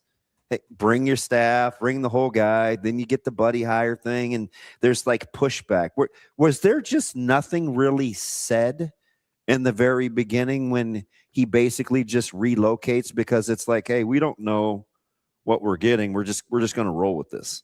Because a lot of coaches are more scrutinized doing the same thing. Well, certainly the fact that it's Indiana makes a difference, because there hasn't been success. Actually, prior to his Sig's arrival, it was one of the most successful eras in IU history, where Kevin Wilson went to a bowl, Tom Allen went to several bowls. You had the COVID year where they had a very good year. And for IU, there weren't high expectations. So if you're in the athletic department and we're hiring a guy to come in and fix it, it's time. We need to fix IU football with the money that's involved, the money that drives an athletic department. We need this to be fixed. And this guy with the credentials that he has, at JMU, at IU Pennsylvania, wherever he was going, it was, let him fix it. Get out of his way, let him do his job that he was hired for. And that's basically what happened. And now the reason why I believe his success is going to be sustainable is because the resources have been poured into keeping the guys that have been loyal to him at IU and let them build. And they all know, Sig is not a kid. What's that? Is that Haynes and Shanahan? Yeah, for sure. Keep them here, make sure that they can keep this going. And both of them know that, it isn't a matter of, 25, 30 years that they have to wait for a shot to be the next head coach at IU. Whenever that time comes, they have built in, success here that they could pick up the mantle because they learned from the guy who does it best. We've talked a lot about kind of expectations and how Indiana was sort of unique in that situation, right? Like, you come into Nebraska, we know what it's like to win national titles. So everybody who was there 30 years ago wants to say, well, this is how you have to do it, right? As opposed to Indiana, where it's like, you basically just said, like, well, we don't know what it takes to win, so you figure it out, right? Yeah. Like, so there is a freedom there. My question, though, now is how quickly, or have they, expectations changed now that you're like, oh, we can do that? Like, how quickly does the mindset shift from, hey, let's beat Iowa, let's win 6 games a year and every few years pop off, to, well, we just made the playoff with FCS players and then won the national championship the next year? Like, how quickly does that expectations change, and what are they now? Weirdly, I don't know. And I say that because weirdly, I'm not going into this year expecting, hey, it's going to be, if you don't get back to the playoffs, it's going to be a disappointment, because the past 2 years have been so out of your mind successful that to me, it isn't like, okay, if we don't go win a national championship or you don't go to the playoffs, it's going to be a huge disappointment. I just don't feel that way. That it's a thing of go to a bowl. This is all honeymoon. It continues to be that, because it is so unexpected. I see a lot of parallels, like you talk about national championships and being successful and knowing what it takes and getting a lot of advice. I see a lot of parallels between Indiana basketball and Nebraska football with that. Yeah. Because at Assembly Hall, everybody is saying, this is how you have to do it. This is how what you need to do to be successful. And Indiana basketball hasn't been successful in a very long time. Nebraska football won national championships, has done that. They haven't been as successful as they historically have been. At football, though, it is, you go 11-2 and everybody's excited. You go 16-0 and that is just out of your mind, and you're going to have the number 1 draft pick and all of that. So now because you haven't had that success, I'm not sure how, if you dropped a 4 and 8, okay, yeah, that might be something different, but nobody expects that drop off. But still, talking to people, nobody's like, hey, I think that we're 11 wins and this is what we should do. It isn't Ohio State. It's like, people are like, all right, looking at the schedule, 8, 9, 10 wins, maybe. But, that kind of is the attitude right now, is the expectations are higher, but everybody's still riding this wave of every win is kind of still an unexpected joy. It took me until this year's Rose Bowl to go, okay. Yeah, so I think that maybe that I should start to expect them to win and be matched up with this, because they beat Ohio State, then they beat the hell out of Alabama. So when they're playing Oregon in the Peach Bowl, okay, you know what? I think they're going to win. That scar tissue of decades of losing takes a long time to get over. And so I just don't think that the expectations skyrocket at the same level. Well, even in year one, right? Like when it was time to face the really good teams, whether it's Ohio State or Notre Dame, it was like, okay, there's still a gap here, right? Right. Like, hey, we're way better than we've ever been. This is awesome. But yeah, there's still a gap here. We got some work to do. Whereas obviously last year, and I think the reason I'm fascinated by this is I think year one was kind of like, hey, if everybody does their job, if everybody's bought into the culture, then yeah, we can make up some enormous talent gaps. But there is a point where Ohio State and Notre Dame just have too much talent and it gets overwhelmed. Right. And then last year was kind of like, hey, if we close that talent gap at all, this thing's a wrap, which is kind of crazy because I still think there's probably a really big talent gap between Oregon and Ohio State and some of those other teams and Indiana. But just them closing it even a little made that much of a difference because of how Cignetti goes about his business. Yeah, for sure. And I mean, this year is going to be interesting because, no Aiden Fisher, no Elijah Surratt, no Fernando Mendoza, although Mendoza, he came in for Curtis Rourke, who was very good. Yeah. But even in, in practices last year, you could see, oh, this Mendoza kid is really good. He's going to be better than Rourke. You could see that. Nobody expected Heisman Trophy for number 1 overall pick. I listened to him yesterday on the Rich Eisen show. Mm-hmm. He sounded just like Cignetti. It was giving me these weird vibes because I can say this now because I'm pretty far removed and we have a really good relationship. I would always talk about like guys that played during that era at Nebraska are almost brainwashed. You talk like your coach. You say the things that your coach did. You live your life kind of like your coach did. And it only took a couple of years, one for Mendoza, to kind of get that. So I have a little peek behind the curtain of how consistent the messaging must be where you just regurgitate it freely in other environments. Like I listened to Coop talk about where he was rated and his value as a wide receiver coming out of Indiana with other guys in the NFL. He sounded exactly like Coach Cignetti. I'm like, other people are weirded out by that. I'm like, that's why it works. Mm-hmm. Well, and again, it goes back to that culture of, that is why you're exactly right. That is why it works. Goes back to that culture because, again, everything Cignetti has said has come true. So let's say you're Josh Hoover. You're coming into IU. You were a quarterback. You've been good to this point. Are you going to ignore something that this coaching staff tells you, or are you just going to drink it in? Because the last guy that they brought in here for 1 year, he just won the Heisman Trophy. He's going to be the number 1 overall pick. And so I'm Josh Hoover. I'm coming in at quarterback. And yeah, I have my preconceived notions of what I could do and what I can't. But these people that you're talking to, they have just done amazing things in a very short amount of time. So are you going to question anything they tell you?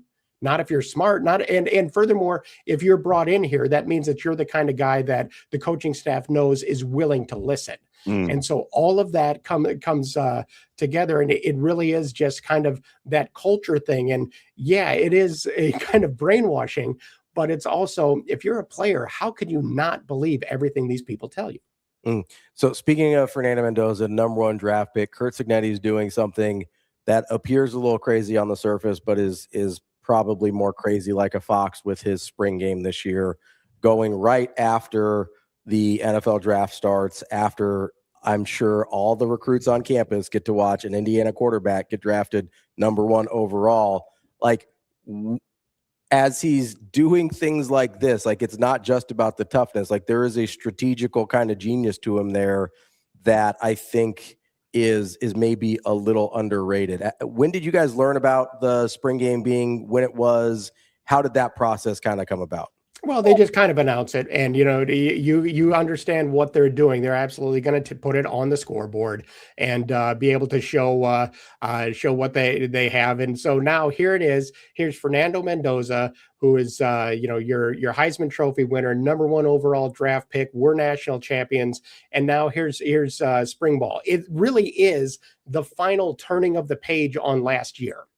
Because that is the last step is your guys move on, and now we turn the page and we go into this year, and let's play the spring game, and 2026 starts today, and that is kind of that message. And to me, you're exactly right. It's smart. It's making sure that you have all the players locked in. This is what you can be if you listen to us like that guy did last year. And if you're a recruit, this is where you could be if you listen to us like that guy did last year. It's a powerful message, especially if you're 17 and 18 years old, or if you're a guy that's just getting started here. That is incredible. Just it's details. It's all the details. Real quick, KB, I gotta know. Shane, the music's fine. What does it say about Mendoza not wanting to be at the draft? Something or nothing, given his personality? Nothing. His mom wanted to do it at home, and so Mendoza was gonna do what his mom wanted to do. It's that simple. And Mendoza is genuine. Everything about that kid is exactly as it appears. And his mom wanted to do it from home, so they're doing it from home. Fantastic stuff. Ken BIKOFF, really appreciate it so much. Great stuff there. And I would wish you all the success, but you've already had it. So I wish you a little bit less success than you had last year. Ken, we appreciate it as always. We'll talk to you soon. Thank you so much. Thanks, KB. That's Ken BIKOFF from Peegs.com. That's DB. I'm Ravi Lulla. We'll be right back at a few minutes with more Hurrdat Sports Live.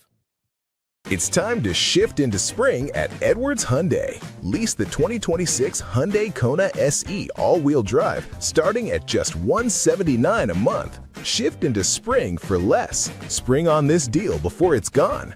Drive away with more this April or save up to $7,000 off MSRP on the 2026 Hyundai Palisade XRT Pro.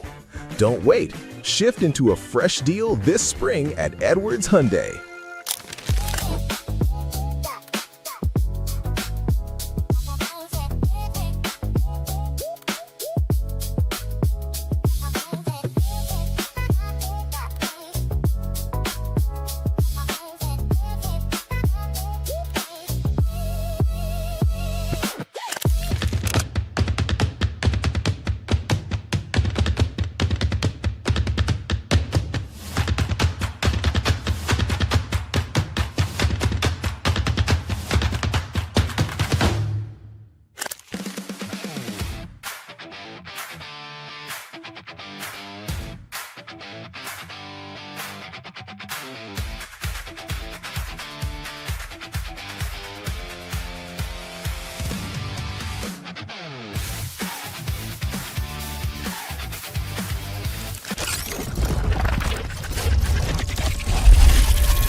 Bowden Kapke. Bowden, first off, I guess, why Nebraska? Why did you choose to I guess, go to Nebraska?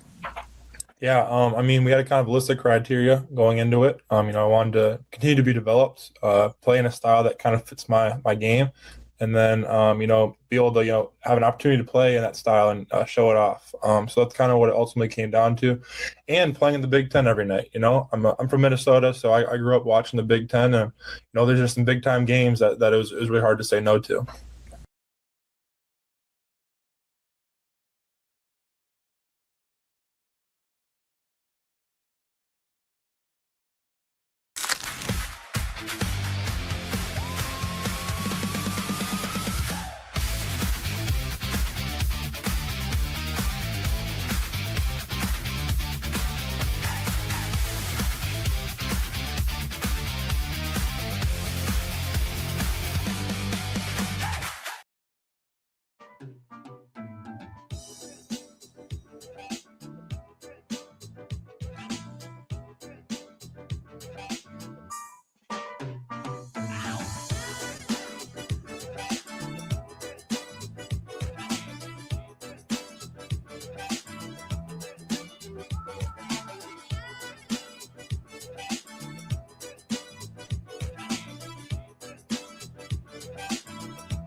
Welcome back, Hurrdat Sports Live. That's DB. I'm Ravi Lulla here at Hurrdat Sports HQ, reminding you to give our friends over at Next Gen Mail Medical a call, 402-614-9700.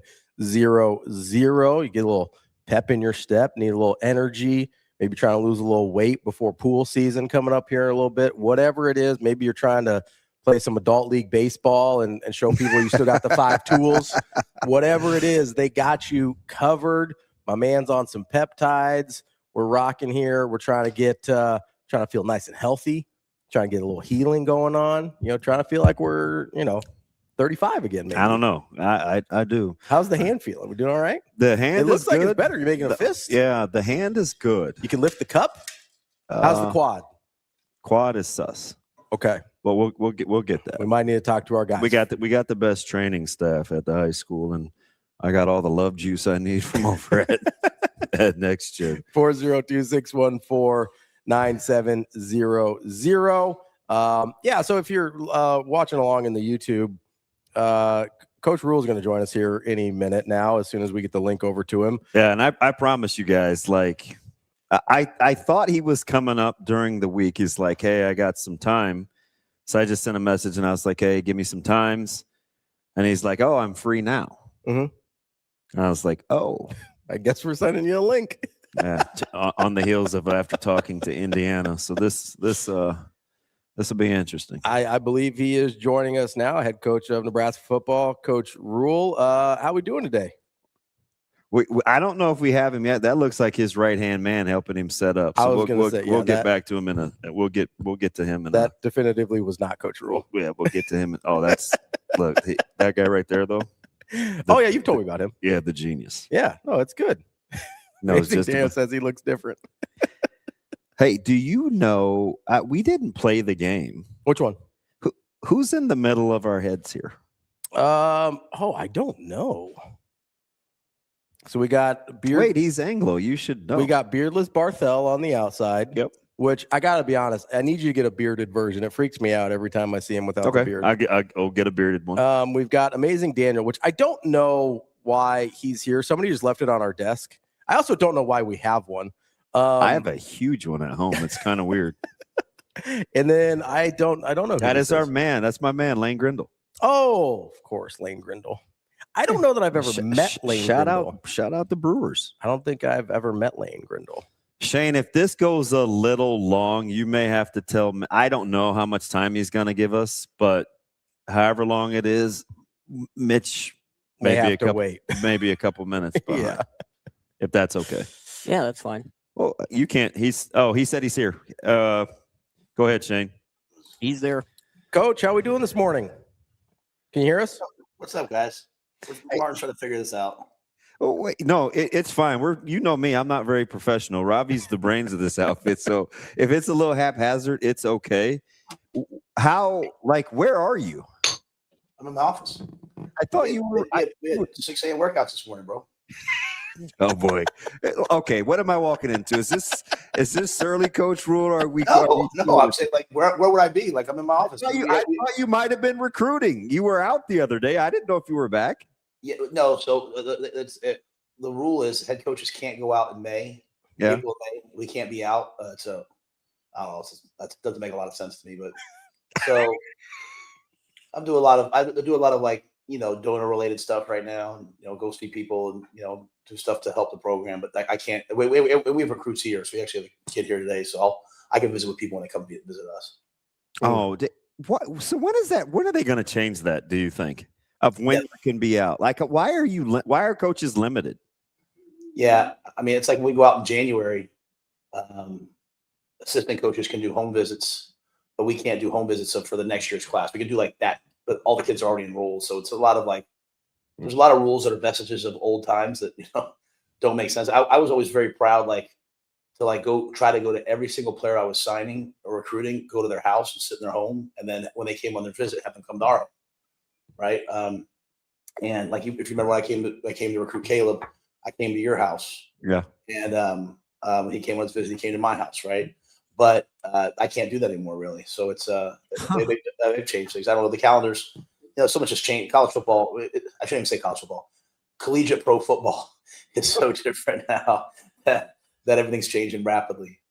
Well, talking about changing calendars, obviously you guys shook things up this year with the spring practice and now basically flip-flopping winter conditioning and spring practice, right? Like, obviously I understand the reasonings for making spring practice early.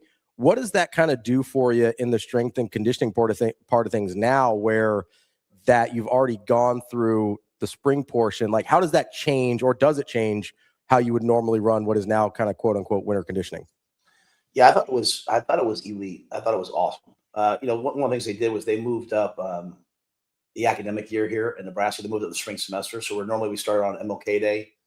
We started a week earlier. So that was part of the genesis of this, right? So, normally spring football takes 5 weeks. We basically did it in 4 weeks, plus the spring break. So whereas before I always believed in 8 weeks of training, spring break, and then spring football, I think we got 5 or 6 weeks. The number escapes me off the top of my head, but we still got 5 or 6 weeks of intense training, strength and conditioning.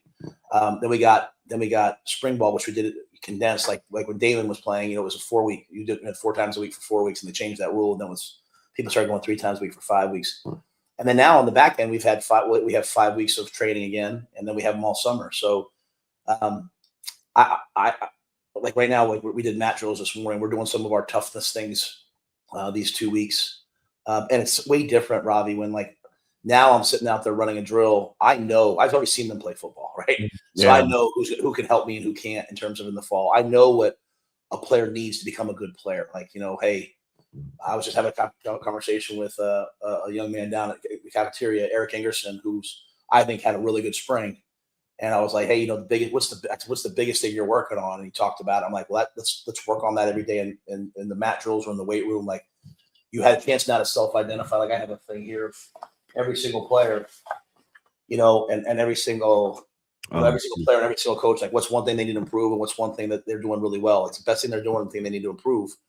And now they have extra time to work on that, right? So in a world that it's much more individualized now, probably with these kids today than it was 10 years ago, they can look at the football and now incorporate that into their off-season plan and then into their summer plan. I thought one of the unintended consequences of doing this, and Calandria he referenced it a little bit in the presser post-spring game, because guys kind of gravitated towards that quarterback room. Kalen is super likable.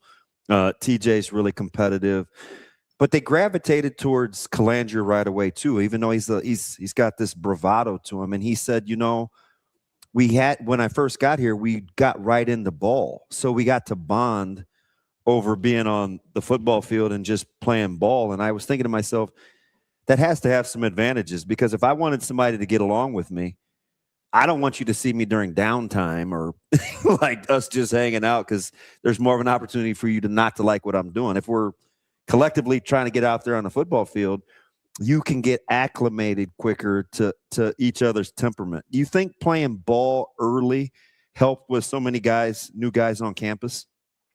Yeah, I think that's the reason why we did it, right? Like I think I think even like, like, it was one thing when a player played for me for 4 years, and then, over time they knew like, hey, this is what the offseason is going to be like. This is what this is like. Okay, when coach says this, he really means this. Like, I got it, right?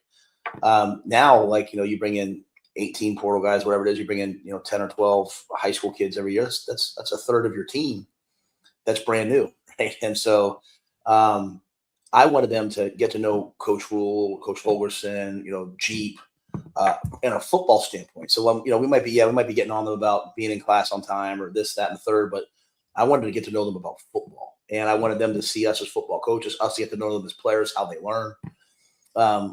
They're able to go out there and do some football stuff now, and they all know what they're doing because they went through spring football. I mean, you can teach, but until you actually go out and do it in spring practice, it's hard to learn. And so, we would be finishing up spring ball right about now, and Anthony would be trying to, figure out the playbook still, right? But he was able to do that early. Larry Miles, as a freshman receiver, was able to do that early, learn. And then, honestly, in a football team, you know Damon better than anyone else, right? Like, guys respect guys who play hard and know what they're doing.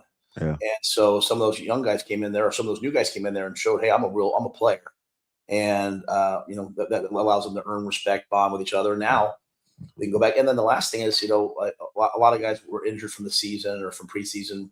They start to get cleared right about now. And they wouldn't have been able to do football. They're not cleared for football, but they are cleared for football movements and drills. And so you can get a Carter Nelson out there, and he can go out with Anthony or TJ and run routes and catch balls and work on his craft. So getting that done early, I think, had a lot of benefits. Coach, you mentioned, as you're getting into mat drills and stuff, working on toughness. You mentioned just now in with spring practice stuff, with just guys playing hard and other guys respecting them for that. Obviously, you've been doing this for a long time, but especially now when, the rosters are more fluid than they've ever been.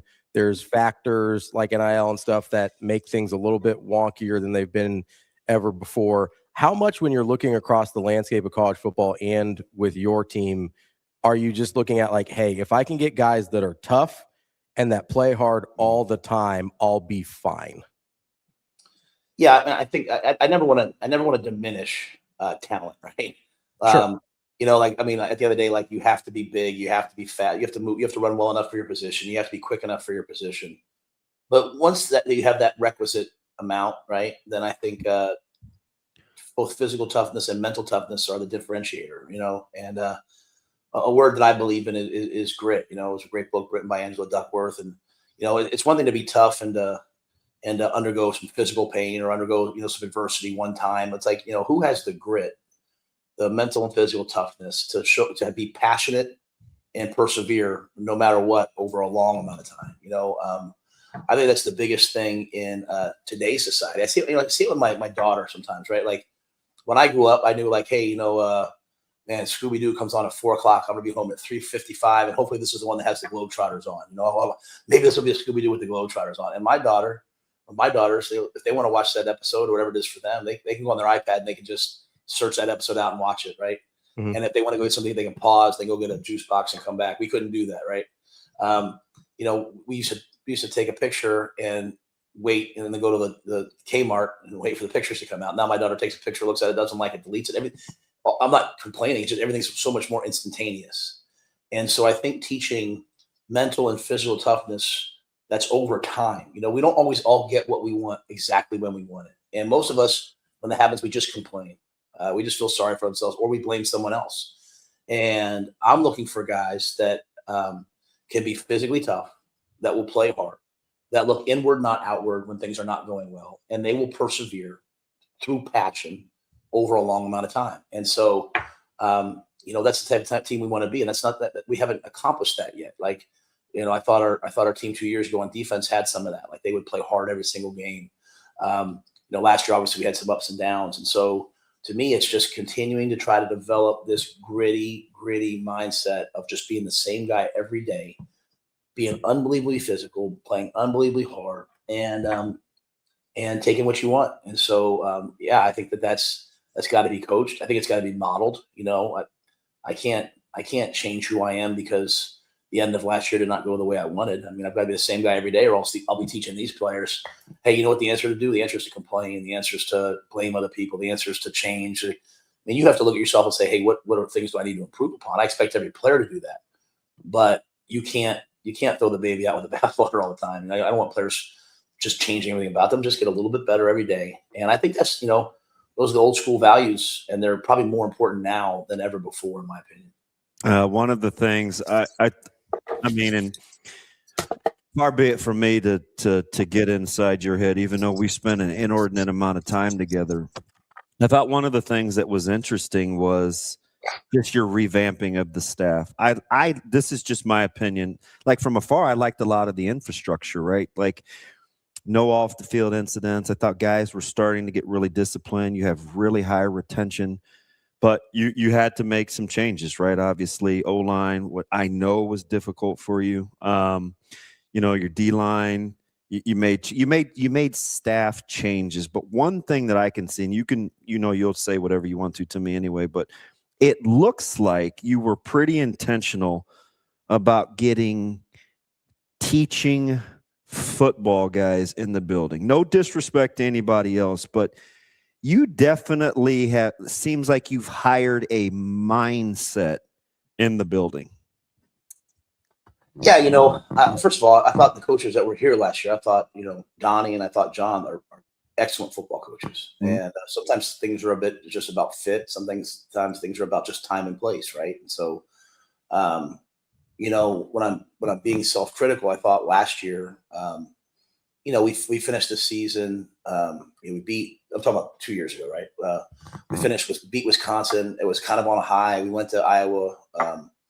We shut down the run game. We did really, and then we lost on the last second. You know, and you know, as you know, things can sometimes get tempestuous, right? And so you had players, you know, Tony White and Terrence left. And players were kind of going in the portal, and you know, maybe I moved a little too quickly trying to stabilize everything. And so to me, you know, I went through a process. They were good coaches. Just you have to make sure you have the right fit, right? And so I want to make sure I say that first, because it's not like, I think that's one of the problems we all have is like, it's coach's fault. Well, it's a combination of everything, right? It's my fault. It's the position coach. It's the coordinator. It's the players. It's we all share in this together, right? But you know, I think one thing I want to say about the coaches I've hired, number one, they're excellent recruiters, and you know, we're in a day and age now where like you can't solve your problems with volume anymore, right? You can't go out and sign 30 kids because you don't have that much money to sign 30 kids, and so you need people who can go find the right players and the right fit for us, and then coach them, and then you know, I wanted to have the right teachers who brought stuff that's, you know, stimulated, you know, the football here, stimulated my mind, stimulated each other's minds. And so whether it was Jeep or Lonnie, whether it was Roy Manning or, you know, Tyler Yelk or, you know, Rob Orich or, you know, Corey Brown, I'm really pleased with the guys we brought in. And I think we have a group of guys who like football, but also like young people and like coaching them and like developing them. And you know, not everything's going to be easy here. You know, you have to develop players and get them to play better. And so I like the staff a lot. I enjoy being around them. I enjoy sitting in Rob Orich's meetings, right? I enjoy. He's a gem. You know, I mean, like you sit there, you listen to him and Coach Snow, and it's like, you know, there's nothing off limits. Like they just, you know, banter back and forth. And you know, Addison had all 5 DBs. You split it with him and Tyler, and he's got no ego. He just wants to win, and I love that. So it's been a good melding, I think, of getting the right people in here. And then Jeep and Lonnie have been a lot of fun on offense. You know, we've added some things run game wise. I think are going to make us a lot better too. Coach, when you're talking about time and place and fit, obviously we're talking about coaching staff, and I think, do you think that applies to players that you're recruiting as well? Like, do you sometimes look at a guy and you say, hey, like this guy is really talented and maybe he's got the right attitude, but maybe he's a guy that with the temperament of our current team isn't necessarily the best fit for him. Does that apply to players too? I think when you look at fit for a young player, I think you have to play, basically, if you're looking at a freshman coming in, you have to put him in one of two buckets. Like, A, is he going to come in and contribute right away, right? Because there's a financial component to this, right? So you can't have your money sitting on your bench, right? We don't have as much as everybody else, right? Like, and everybody else doesn't have as much as each other. I'm not saying that. I'm saying like we all don't, like we just can't waste money, right? So, you sit there and say to yourself, hey, is this a guy who's going to come in and contribute right away? Or certainly in the first 2 years. And then, sometimes I miss the date, like, the guys who kind of develop, like, what would that have done if that was Emmett Johnson, right? Well, Johnny Bullock's over here the other day, and he's talking to the team. He's in Tampa, and then he went to the Colts. He had like 10 or 12 tackles this year in the National Football League on special teams, which was a great season. And he didn't play till year 4, and so as they cut the rosters, for the days of 160, 170, 180 players down to like 105, it's harder to have a walk-on program. And so, you have to divide them into that, like, hey, are you going to help right away? Or are they someone who's going to stick around and stay? And, I think you have to find, that's a big part of the fit, right? Are they going to just leave all the time? Are they going to, what's their mindset? Like you talked about toughness. Like, I think everyone thinks you can coach toughness, man. Like, you better recruit toughness. You better hire toughness, right? If you want a tough team, you better have a tough staff, and you better recruit tough players. And so, I think all those things relate to fit. And, you can't probably have, 5 starting quarterbacks anymore. Have this 5-star quarterbacks. Like, they're going to leave. They're not going to stack behind each other. So finding guys who want to be here, who want to have the right fit, who want to develop, I think that's all of our jobs right now, is to figure out, hey, well, if we take this kid, how is he going to fit into our locker room, fit into our culture? And as much as anything, how long is he going to stay here if things are hard? Coach, let me ask you something, because a lot of your person that I gravitate toward is like the common language and the consistency in the message. But you're in a landscape that's pretty fluid, but you still have to operate on this kind of continuum. When you say things like, hey, this is kind of what we need from a budgetary standpoint, to, hey, I think we're good now. We got what we need to compete. And then the landscape changes again. You just mentioned when we started the interview, you're out with donors, you're looking at fundraising opportunities. How fluid is the financial component when people want to pin you down and say, well, he said this and this means this? Like, what are we missing in that fiscal message that is so fluid? Yeah, I think one of the challenges I have is, and I've always prided myself on, like, I don't say anything. I try not to say anything I don't mean, right? I don't want to give coach speak. Like, to me, it would be disrespectful to every fan. It'd be disrespectful to our team. It'd be disrespectful to come on with you guys and just give coach speak, right? And so I try to say exactly what I mean. The problem is that sometimes it's taken super literally, and I'm saying what's happening in that moment, right? And if you talk to me again next week, I might tell you something different. And that's, like, the days are changing. So, like, yeah, like, well, I don't care if it's basketball, football, volleyball, the roster numbers and the salaries are escalating through the roof. And so you might make a big jump, but guess what? So did they. And so,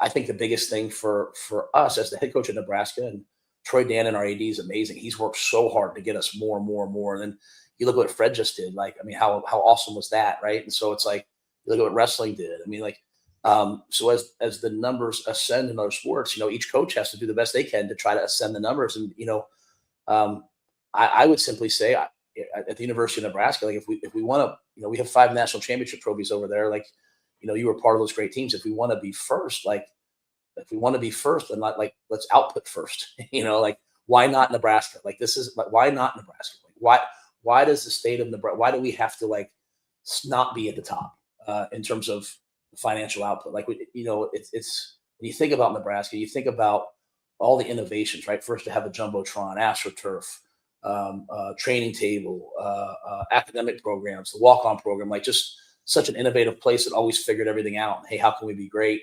And this is not college football anymore. This is pro football, and the market is the market. And so I'm very grateful for Troy Dannon and the people here, because they're doing everything they can all the time to continue to get us moving forward. But, like, when I say, hey, we have enough to compete now, guess what those other teams did? They said, oh, they got that. Watch what we do. Boom.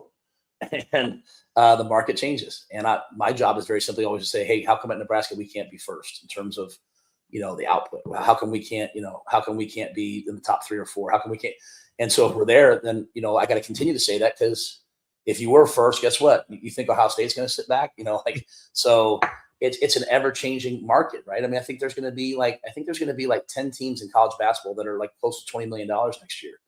It just is what it is. And so I'll still have people say to me, Damon, I don't believe in NIL. And I'm like, well, it believes in you because it's here. And but yeah, I mean, like I said, we have a great AD. We have great administration that's working on it all the time, right? All the time. And you have to be really, really creative. And what I do know is this is a very wealthy state. There's a lot of business. There's a lot of great agriculture. And I think the state deserves to have great athletics coming out of the University of Nebraska and have great athletics. You have to have obviously good facilities. You have to have good coaches, but you need great players, right? I remember sitting there as a Penn State fan watching Tommy Frazier run through the entire defense on his way to a touchdown, right? I remember watching Eric Crouch catch 41 reverse pass. Great players make great teams. And so today's players cost money. It just is what it is. Coach, as you talked earlier about kind of self-reflection and self-evaluation, and as you kind of look back at your first few years at Nebraska here, how has your thought process changed? I don't want to say regrets, right? Everybody looks back, like, oh, I do this different, I do this different. But how has your experience the first 3 years changed your thought process about how you go about things on a day-to-day basis? I think the biggest thing has been just dealing with the portal roster. You have to remember when I first took this job, you could only transfer once, right? And so that then changed. And we probably could have moved forward faster if I would have gotten rid of all the kids that were here and just started over like everyone else does. But I'm never going to do that. Like, I got into coaching for kids. And so if people don't like that, then I don't care what they think because I don't respect the way they think. I'm proud that I coached Luke Reimer. I'm proud that I coached Grant Taggy. And I wouldn't give up my year with those guys for anything. Those guys came out 4 games in a row, 4 or 5 games, whatever it was at the end of that year, 4 or 5 games in a row and battled and laid it absolutely on the line for everybody and trying to get to a bowl. And, you remember the next year, my wife and I, that wasn't like a budgetary. We paid for those kids to go to the bowl. And, that might seem like nothing to people, but like, I don't know how else you can tell people like you respect them and then other than give them a great experience. And so, what could we have done it faster? Had we done that? Probably. Should I maybe, Ravi, have sat there and said, you guys don't understand how bad this program is? Like, do you understand how bottomed out everything is here? I probably could have done that, but I don't want to do that. How does that help you in recruiting? But I think the biggest thing is dealing with like the portal, dealing with transfers, dealing as those things have changed. Like, going from NIL era to raising NIL to now rev share to now rev share plus above the cap dollars. I mean, it's just all changing. And, I'd say like if I took another job next year and I left here and took, Ja'Cory Barney and Vincent Shavers and Isaiah Mosey and Mekhi Nelson and all those teams, I'd probably start pretty hot at the next place I went to. And I wish I could have brought McCaffrey and Brian Burns and Shaq Thompson with me from the Panthers, but I couldn't, so, maybe, but I was kind of, when I went through this process, Ravi, I was assured that the people in Nebraska, and most people I meet, they feel this way. They wanted it done the right way. They wanted it done the long-term way. They wanted it done with grace and dignity and respect for the players and respect for the student athletes. And so, yeah, it's probably a little slower than maybe I would have liked. I think we went into last year with everyone, I wasn't saying it, but everyone else had a lot of expectations like, oh, Coach Rhule year 3, Coach Rhule year 3. I just show up to work every day and just try to get better and better and better. And, so I think probably the personnel part of it, as much as anything, I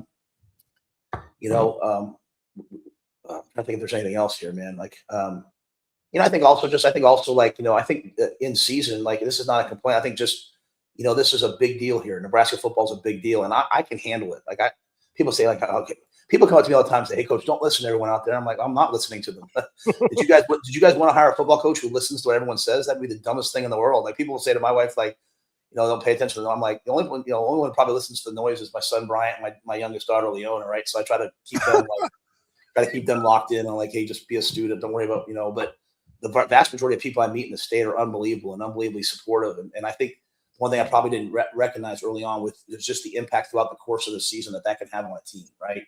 When it's like they open their phone every day and their algorithm is just shooting at them like this. And sometimes things that aren't even real start to become real. You have to address it with the team because it's all they're hearing out there from, sometimes well-intentioned, sometimes good things, sometimes from people who, monetize having an opinion on Nebraska football. So I've had to probably adjust a little bit, Ravi, in terms of in season, how to manage the team and the team psyche. And obviously I didn't do it well enough last year.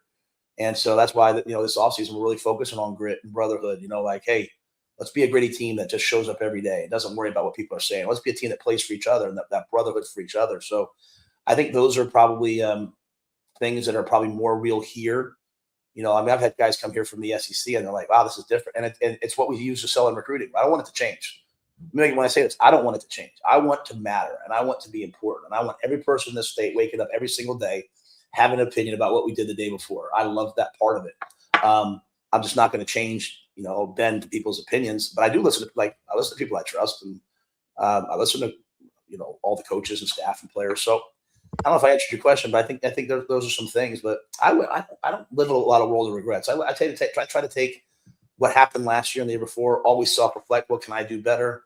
What can they do better? But I don't think of it as a regret necessarily. I just think of it as growth and trying to be the best coach I can be for the state of Nebraska next year. How do you balance the things that you're like, hey, this didn't go the way we wanted to at the end of last year. Here are some tangible changes that we could make versus like, hey, our starting quarterback wasn't there for the last third of the season. That matters too when kind of evaluating results versus process and how last year ended. Yeah. Okay. So that's a great question. I'm going to give you the most honest answer I can give. When I look back at moments that really bother me last year, I think back about the Minnesota game, right? Mm-hmm. And I look at every aspect of that, right? So I say to myself, like, we went to Maryland the week before. Now, I wasn't happy the Big Ten had us twice go to the East Coast and come back and play a Friday game. Like, I didn't, but like, I can't control the league, right? So I can voice my opinion and like, hey, this doesn't really make a lot of sense here, guys. But like, the league's got to do what the league's got to do, right? So I look at that Maryland game and it's like, man, we were up like 14 twice in that Maryland game. And had we just played better and put them away, then, you don't have this emotional comeback win in the fourth quarter, which drains you a little bit, right? And then, we went Thursday, we stayed Thursday, Friday, which, because, you fly into Baltimore and then you drive an hour to your hotel and you get in at this time. Do you want to go on Friday? Let's go on Thursday. What worked out, but then you're on the road, 2 nights in a hotel, then you're on the road, 6 nights later on a Thursday night. And then we go out to Minnesota and you lose. But when I look back on those games, when I look back on Minnesota, what really bothers me is that it was 7-6 with like 3 or 4 minutes left to go in the third quarter. Mm-hmm. And our team was in the locker room at halftime, which is a direct reflection of me. And was like, they expected to win by 50, right? Like it's like, that's not how you play football, man. You just go play one snap at a time. You play one game at a time and you have a standard you play to. And, I felt like the team I had the first year, they did that. Like they listened to me and they did that. I felt like the team we had 2 years ago to an extent did that. And I felt like last year's team, I didn't get that done. And, we're playing Iowa in the last game there. No, I mean, like we had 185 yards rushing against Iowa in the first half. 185 yards. Like we haven't had that in a long time here against Iowa. And it's like a 6-point ball game, I think maybe at the half, right? Or 8, whatever it was. And then, we stopped them. They punt the ball to Jacory. They re-punt it to Jacory. I think it's probably targeting. They don't call it right. And they get a safety. And it's like the air comes out of our tires. And it's like, and all of a sudden now you look up and it's 40-16. And those are the things that bother me, Rob, because we were also the team. That was, 6-2 playing USC. We have the ball in the second half up by whatever we were up by. We picked the ball up and we have the ball, 1st and 10 on the 20-yard line going in to score. And, a quarterback gets hurt, we proceed to lose, 4 of our next 5. I mean, it's just, it just drives me nuts. But that falls on me. And so I guess my point is always like, well, what do you do about it? Right. Like, do you sit there and like, do I sit there and complain about it? Part of it is, like I said, I'm going to turn on the TV this summer and I'm going to hear someone talking about Nebraska football. They're going to be like, well, this is the schedule and they should win this game and they should lose that game. And that's the exact disease that affected our team last year that I got to get rid of. And it falls on me. I'm not complaining about the guys doing that on TV because that's fun. That's their job. But like, I'm pretty sure when Coach Osborne coached Damon, he wasn't sitting there saying like, well, this game's going to be easy, but this game's going to be hard. It was like, we're the University of Nebraska. Every game we play has to be our best game. And so like we were 6-2 with the lead against USC and we're still in the hunt to even go to the CFP and Dylan gets hurt and then the season kind of takes a turn. But I go back to that disease was infected in us like earlier, like against Maryland, right? Like put them away. You're up by 14 twice. Like go put them away. Stop the run, stop the quarterback, make a play.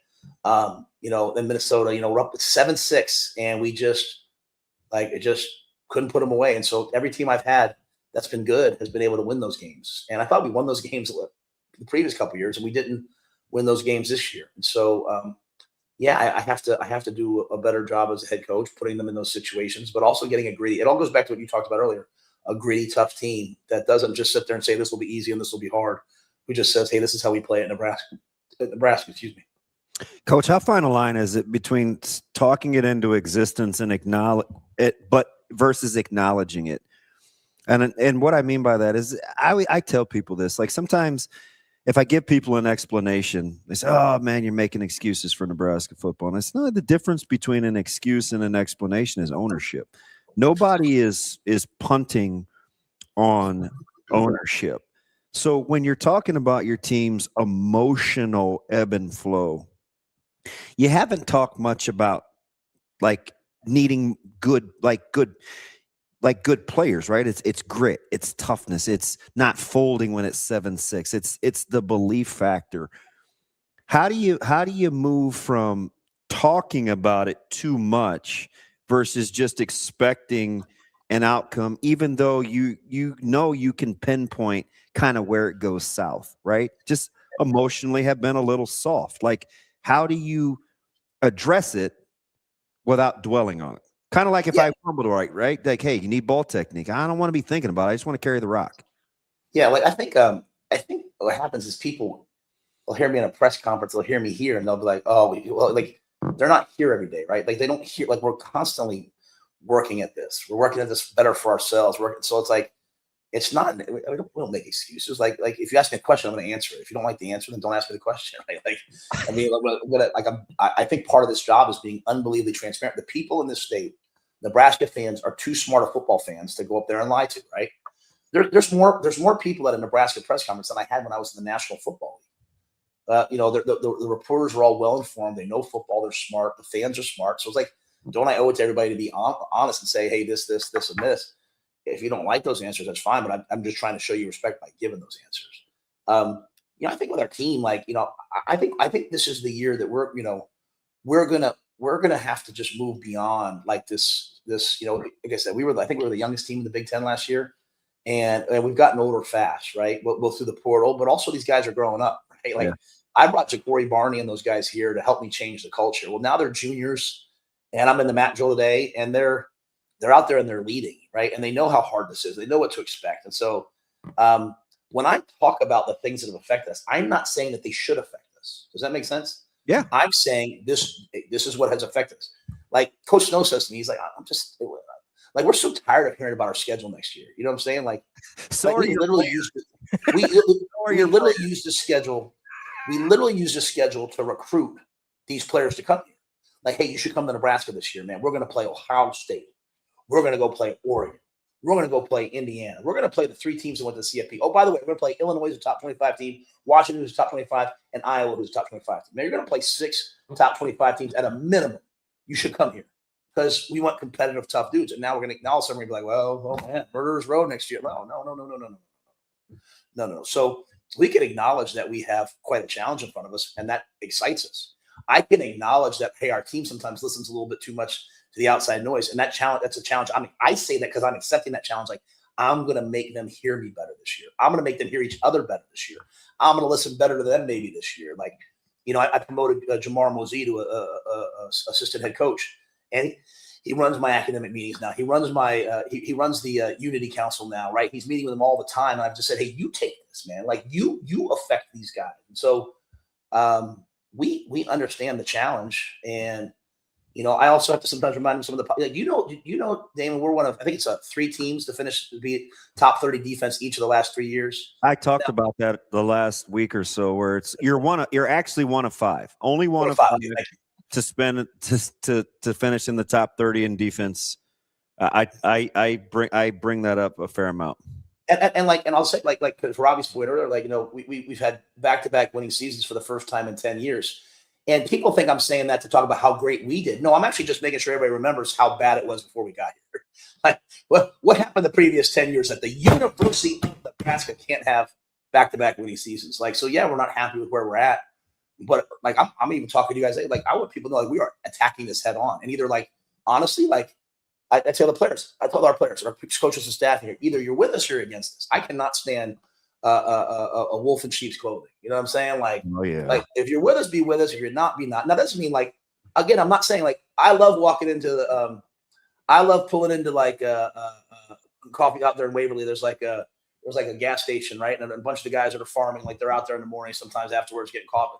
I want them to be like, what the hell was he thinking? And like, I want that. I'm not talking about that. What I'm talking about is like to our team, like, bro, either you're with us or you're not. Like just attack and move forward. And so, you know, I think sometimes the end of last year, you know, and literally the last 2 years, 3 years, is like, that's the thing we have to solve, right? We have to get better as the year goes on.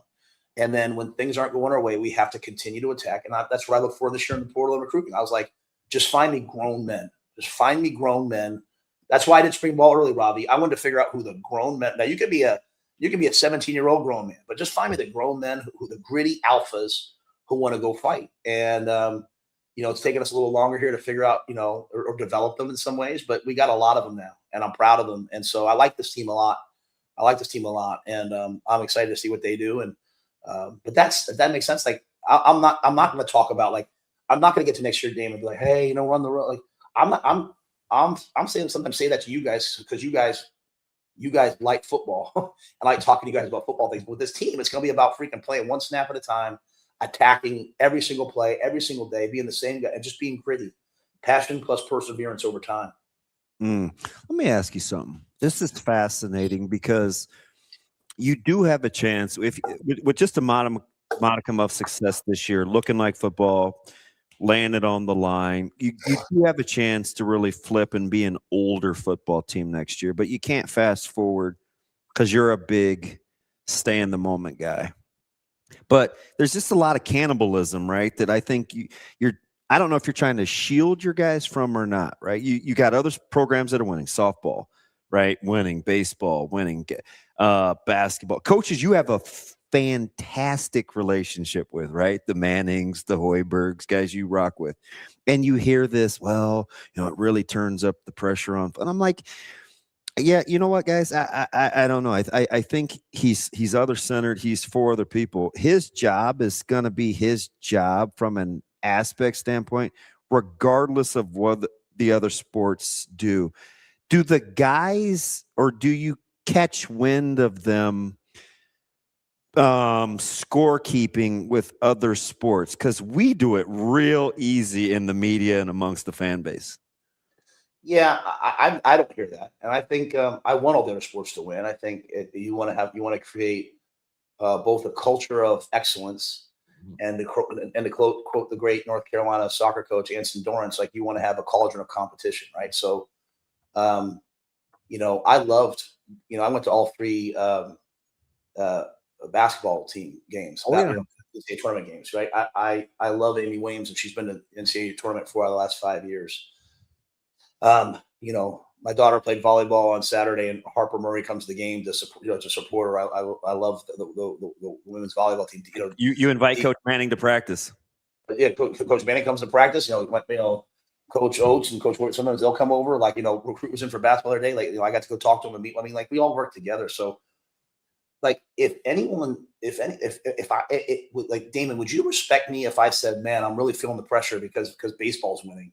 No. Like, would you respect, would you respect? I wouldn't even respect it at all. Like, if I'm doing my job any different because of what's happening around me, then I'm not who I say I am, right? Like, so no, I don't think anything of it. I was fired up the other night when baseball came back, and then proceeded to be great. I love watching Jordy Ball and the softball team. I can't wait for Big Tens and track. I love Coach Cornell. But we're worried about us and us alone. I think it's all that kind of talk is really, you know, it's not who we are. You know that it's fun to talk about on a show. It gives someone something to talk about. But like, we're out there at 6 a.m. this morning. I was in New York City last night. I get home at 2 o'clock in the morning. I'm in the office at 5:30. Like, you think I'm doing that because I want to keep up with DBK? I'm doing that because that's my job, man. Like, you know, and I'm assuming she's probably doing the same thing, knowing her. So yeah, man, we're just worried about us and grinding, but also very proud of everyone that's around us. Coach, let me get one more in, Coach. Okay, go ahead. How I got 14 minutes, so I got to be on the field. Listen, I'm not even going to take it that long. This is it for me. Yeah. That's what he says, Ravi. That's what he says, Ravi. Hey, listen. Well, there you are. You started out a little surly. Now you're back. You tell me you got 14 minutes. I'm probably gonna take all of them. So,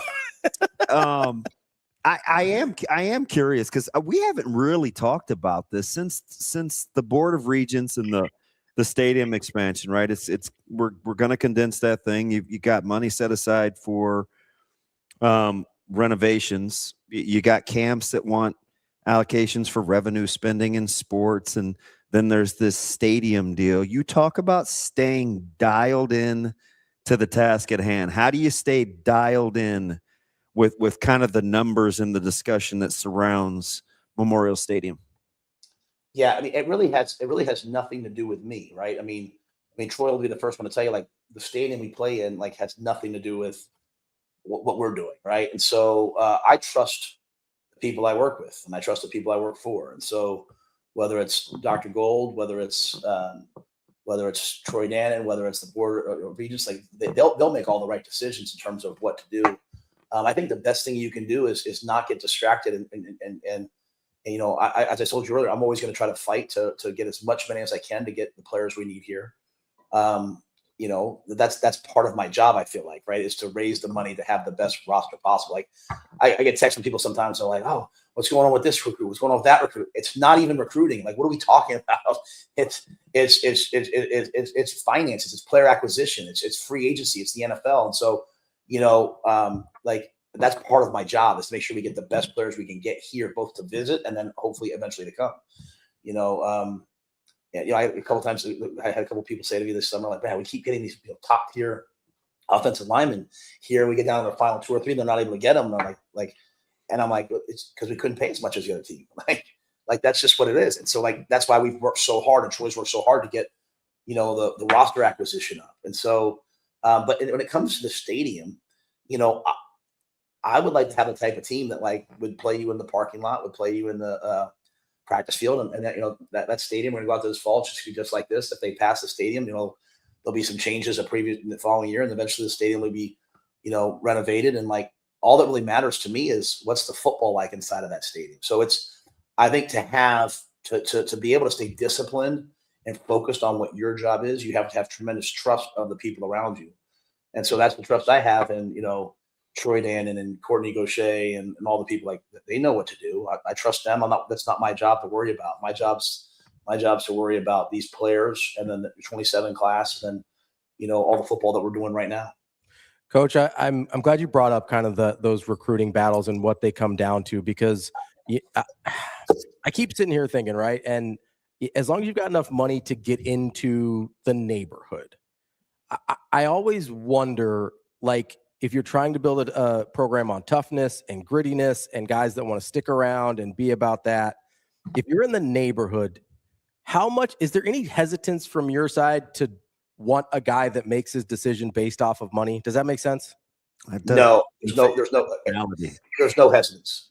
There's no hesitation for me, because at the end of the day, I think each one of us, when we're looking at a job, right, mm-hmm, we want to know that we're going to be financially taken care of. And once we know that, then we pick the best job, right? Like, then we say, like, okay, so, like, to me, these kids have only grown up in this era, so they don't know what we did before this, right? This is all they know. And, you know, for them, a lot of times there's a psychological effect of the money in terms of, like, hey, this tells me what you really think about me, right? And so I'm not saying that that's always true or right, you know, but that's how they see it. And so I think, like, I have every one of my assistant coaches, like, you know, like, hey, you know, so-and-so's trying to hire EJ, because you guys have EJ's face up there. A lot of people have tried to hire EJ the last couple of years. You know, he's an excellent running back coach. I hope everyone appreciates how good he is. He's a great recruiter. And he's opened up Chicago to us, right? I mean, Claude and Puma is good, you know, a really good young player, right? And we have some kids committed to us. So EJ's done a great job. But, like, people have tried to hire him, and it's like, well, you know, if they're going to pay him twice what I'm paying him, I can tell him I love him all I want, or that he's happy here. Like, he's probably going to take a 50% pay cut, right? I mean, he's probably going to take a 50% pay raise. But if I can get in that neighborhood, and I think the word neighborhood we have to be very careful about, because I think, like, we have to know the actual numbers to decide what the neighborhood is, right? Like, you know, so I think that's really, really important. I think one of the things with problems is something, you know, because there's not a lot of transparency, we operate in this nebulous, like, philosophical conversation, but money is money. And so dollars and cents. And so I think all of us, when we take a job, we want to know what we're going to get paid. If that's reasonable and it's satisfactory to us, then we pick the job where we'll be the happiest, where we have the best quality of life, where we have all these different things, right? So I think a player needs to know, like, hey, what's the financial component here? What's it going to mean for me? And then from there, I hope then they say, okay, these two things are close. Let me pick the school that fits me the best. I think most players want to go somewhere where they're happy and going to be successful. It's just that the money is a major part of it, right? Like, like people say to me, like, they talk about like our run defense last year, right? And which they should, and it wasn't nearly good enough. And it wasn't like 4 yards a carry. It was more explosive runs over time, right? And big explosive runs that hurt us and caused us to lose games. But no one ever says, when we think about the portal, we think about the players coming in. But no one ever talks about the fact, and I don't care if they talk about it, but like when you think about how the portal, it helped us in some ways last year, but also hurt us in that, we lost Makai, who was a really good player as our leading tackler. We lost Jamari Butler, who was one of my favorite players here. We lost Prince Will, who went to LSU and tore it up, Ole Miss and tore it up. So you take three guys who played a lot of football for us and take them off that defense, and you lose Ty and MJ Sherman and all those guys, man, like that starts to really, really affect you, And so I'm anxious to see everyone wants me to get rid of everyone that played last year. Wait till you see how Cam Lenhart plays this year. I feel really good about that. I feel really good about Riley and the guys we've added. I feel really good about Waneri and Cade Petschok. I mean, those guys were all a year older. But I think there's something too, like you have to just admit the money's the money. Like I remember when we had McCaffrey and we redid his contract, like he was going to play hard no matter what, but he wanted to know, like he deserved to know. And, we did DJ Moore's contract. They deserved to know that they were going to get paid in a manner requisite with the market for how they played. And once they knew that, then they could go back to focusing on football. I think it's the same thing in recruiting. Have you seen immediate dividends, at least emotionally, with moving your practice times? I'm always curious because you study so much data. Yeah. So I've gone back and forth on the practice times the first 2 years in terms of what to do, and I stayed with the mornings. And really, there's really two components to it, right? When we talk about you talk about like the Big Ten as it was, right? When both before I got here and then my first year, there was like the Big Ten West, right? I remember my first year, like I think every flight was like an hour and a half. Right now we're on the plane for 3.5 hours, right? You fly in the East Coast, flying to the West Coast. So, I wanted to get more sleep during the season. I want to be able to sleep in a little bit longer, right? So, if you tell people that they have, you have to have breakfast done before 7:30 and meetings start at 8 or before 7:30 meetings start at 8, they're going to get here at 6:15 every day, right? Which means I got to get at 5:30. And so that had an impact on the young people over time. And then I looked at the weather here, right? So we're out there sometimes, the field's frozen. We went earlier in the spring, like we can use the indoor, but we want to get outside. So I talked to Joey McGuire, the head coach at Texas Tech. And if you basically take our program, all the things that we say, like all the things that we do, like a lot of them, he does. He has in his building. He helped me build those when we were together at Baylor. And the one big change he did was he went to afternoon practices. And I said, what'd you think? He said, well, we had less injuries. Our guys seemed to have more energy through the course of the season. Like Damon, when you and I were in school, we were playing in the 90s. Like I didn't have a cell phone. You might have had one. I didn't have one. Like, I wasn't. Guys weren't getting. Listen, you know my mom. You think I had a cell phone? but these guys are getting 3 to 4 hours sleep sometimes because they're on their phone, they're scrolling. Everybody's central nervous system is all screwed up from their phones now. There's just so many things that are different. So talking to Joey, they had done a lot of studies on it, and they did it last year, or maybe the last 2 years, and he has seen tremendous dividends. So we went with it, and I thought we had a team that showed up excited every day. When we could go outside, the field was thawed. It might be 25 degrees in the morning, but it might be 45 or 50 degrees in the afternoon. And you'll have your goofy shorts on every time. Same guy every day. Same guy every day. Same guy every day. Hey, who's actually kind of sneaky tough?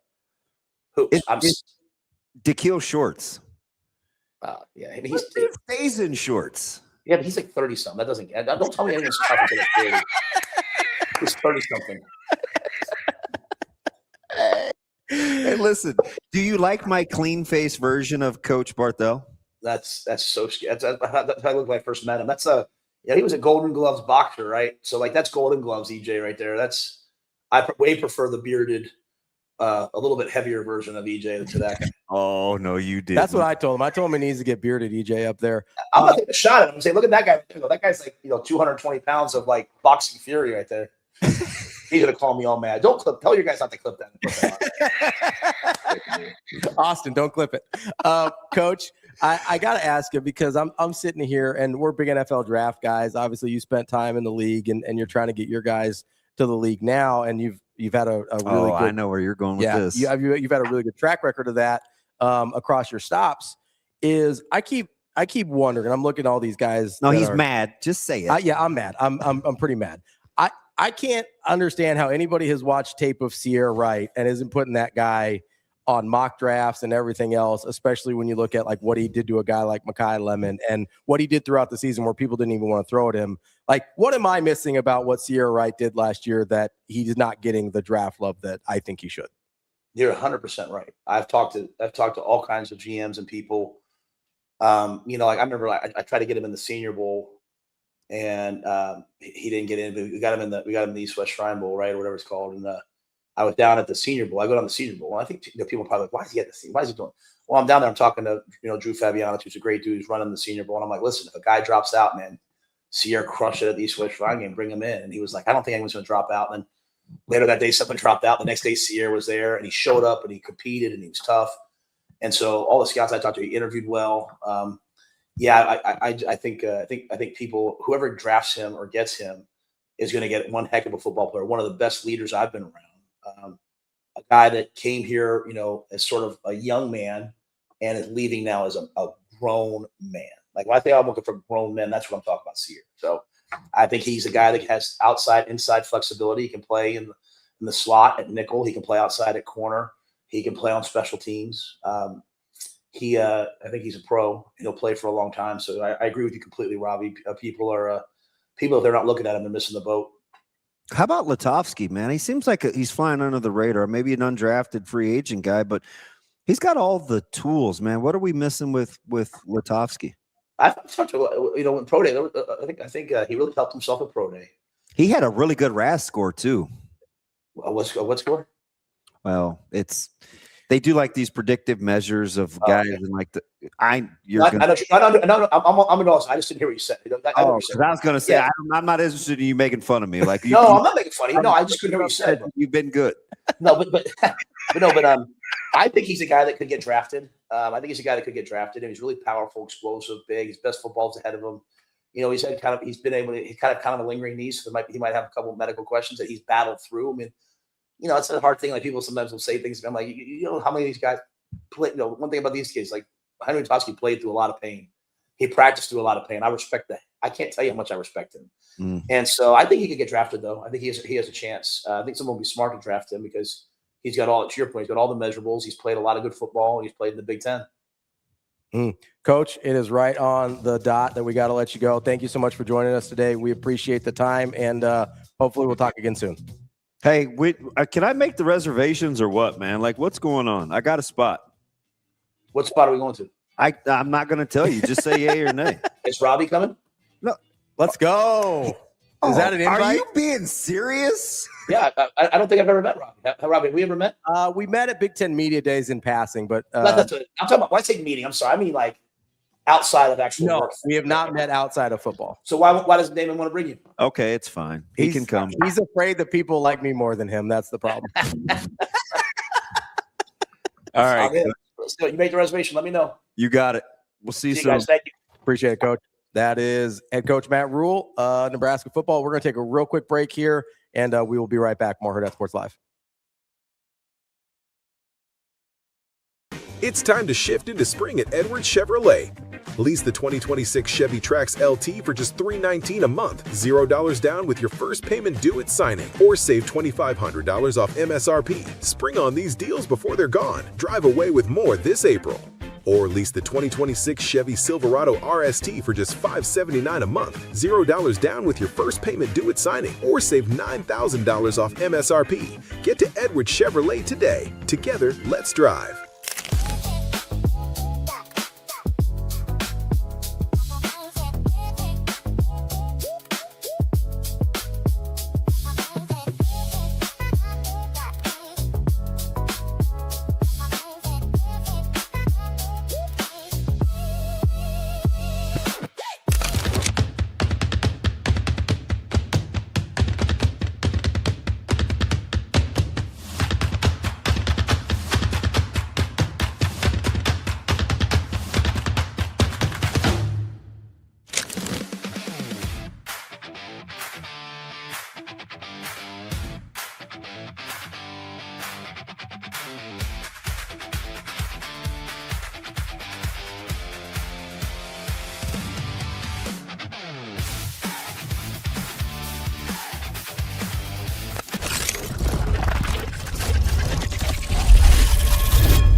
It's the declaration of deals at Edwards Jeep and Ram Village Point and Council Bluffs. Lease the 2026 Ram 1500 Bighorn 4x4. Returning lessees just $389 a month. Non-returning $449 a month. Zero down. Shift into spring with deals this good. Only at Edwards Jeep and Ram. Or lease the 2026 Jeep Wrangler Unlimited Sport S 4x4. Zero down. Returning lessees just $319 a month. Non-returning $369 a month. Don't wait. Declaration of deals won't last. Get to Edwards Jeep and Ram at Village Point and Council Bluffs today.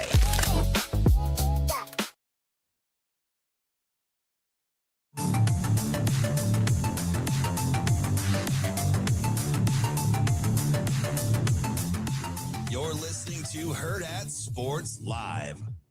Welcome back, Hurrdat Sports Live, presented by Next Gen Mayo Medical. That's DBM Ravi Lulla. We are joined now by our very patient and gracious guest, Mitch Sherman from The Athletic. Mitch, how are we doing this morning? Good.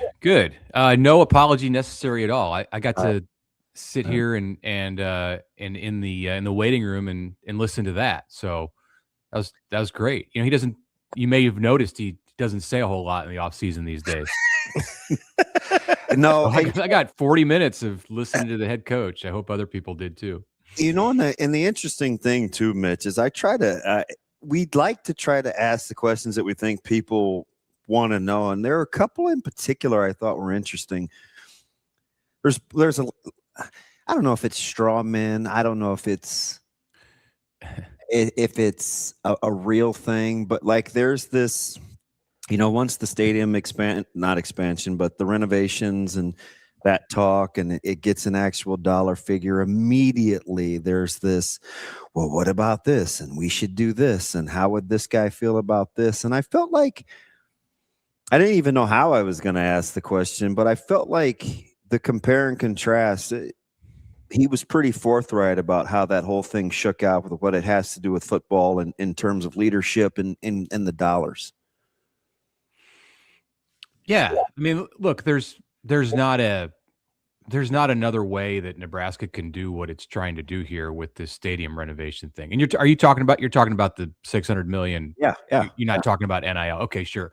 I didn't hear the first few minutes of the interview because I didn't know it was happening. Convoluting like people want to commingle the two, and he was pretty clear. He was like, well, they're two different things for us. Right. That is not open for debate. They're clearly two different things. I think it's hard to tell people how to spend their money if you're the type of donor that Nebraska's going targeting for a $250 million capital project. Then clearly you have a lot of resources, and it's not my job or your job or it. I suppose Matt Rhule can have some more say, but I don't think he likes to do that. And as far as telling people how they should spend their millions or hundreds of thousands of dollars, like people are going to choose that. And if they choose to support something that has what Nebraska is saying, a multi-generational impact on the state and the university versus throwing money into a pot for NIL when, you may or may not get any return on investment at all, like there's a choice to be made there, and one has some risk and one doesn't. And it's not as simple. There's nothing about that conversation, about that decision, that's as simple as just saying, well, hey, you're donating to this project, but no, you shouldn't be doing that. Put it over here. And then Nebraska can just buy the biggest roster, the best roster in college football. Like, that's a pipe dream. That's not reality. It doesn't sound like that's what he would want to do either. I don't think that's what he wants. No, I don't, because he understands he was being realistic about what he wanted, right? Like, he would like to find people who are just as committed to the stadium project in their philanthropy, and direct some of that to NIL, absolutely. But it's a different conversation.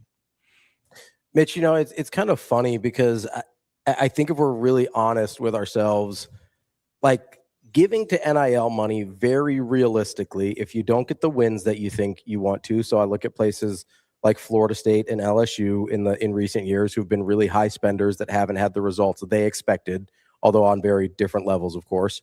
And then you look at giving to like a stadium project as an example. Mm-hmm. Giving to NIL could really feel like just flushing money down the toilet, right? Like if you're, I'm not saying it is, but like if you don't get the results, there's more risk. If you don't get the results you want, like it could feel very empty.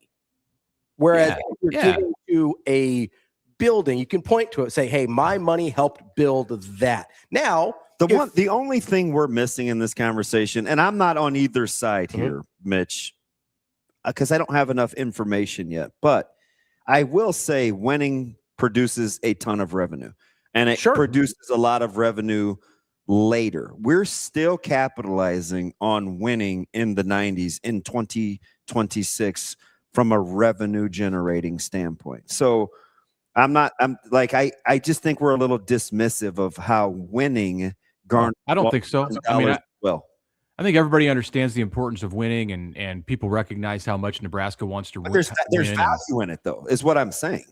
Yeah. To Robbie's point, and that's kind of what I was saying, and maybe it was convoluted, but just put it in real terms.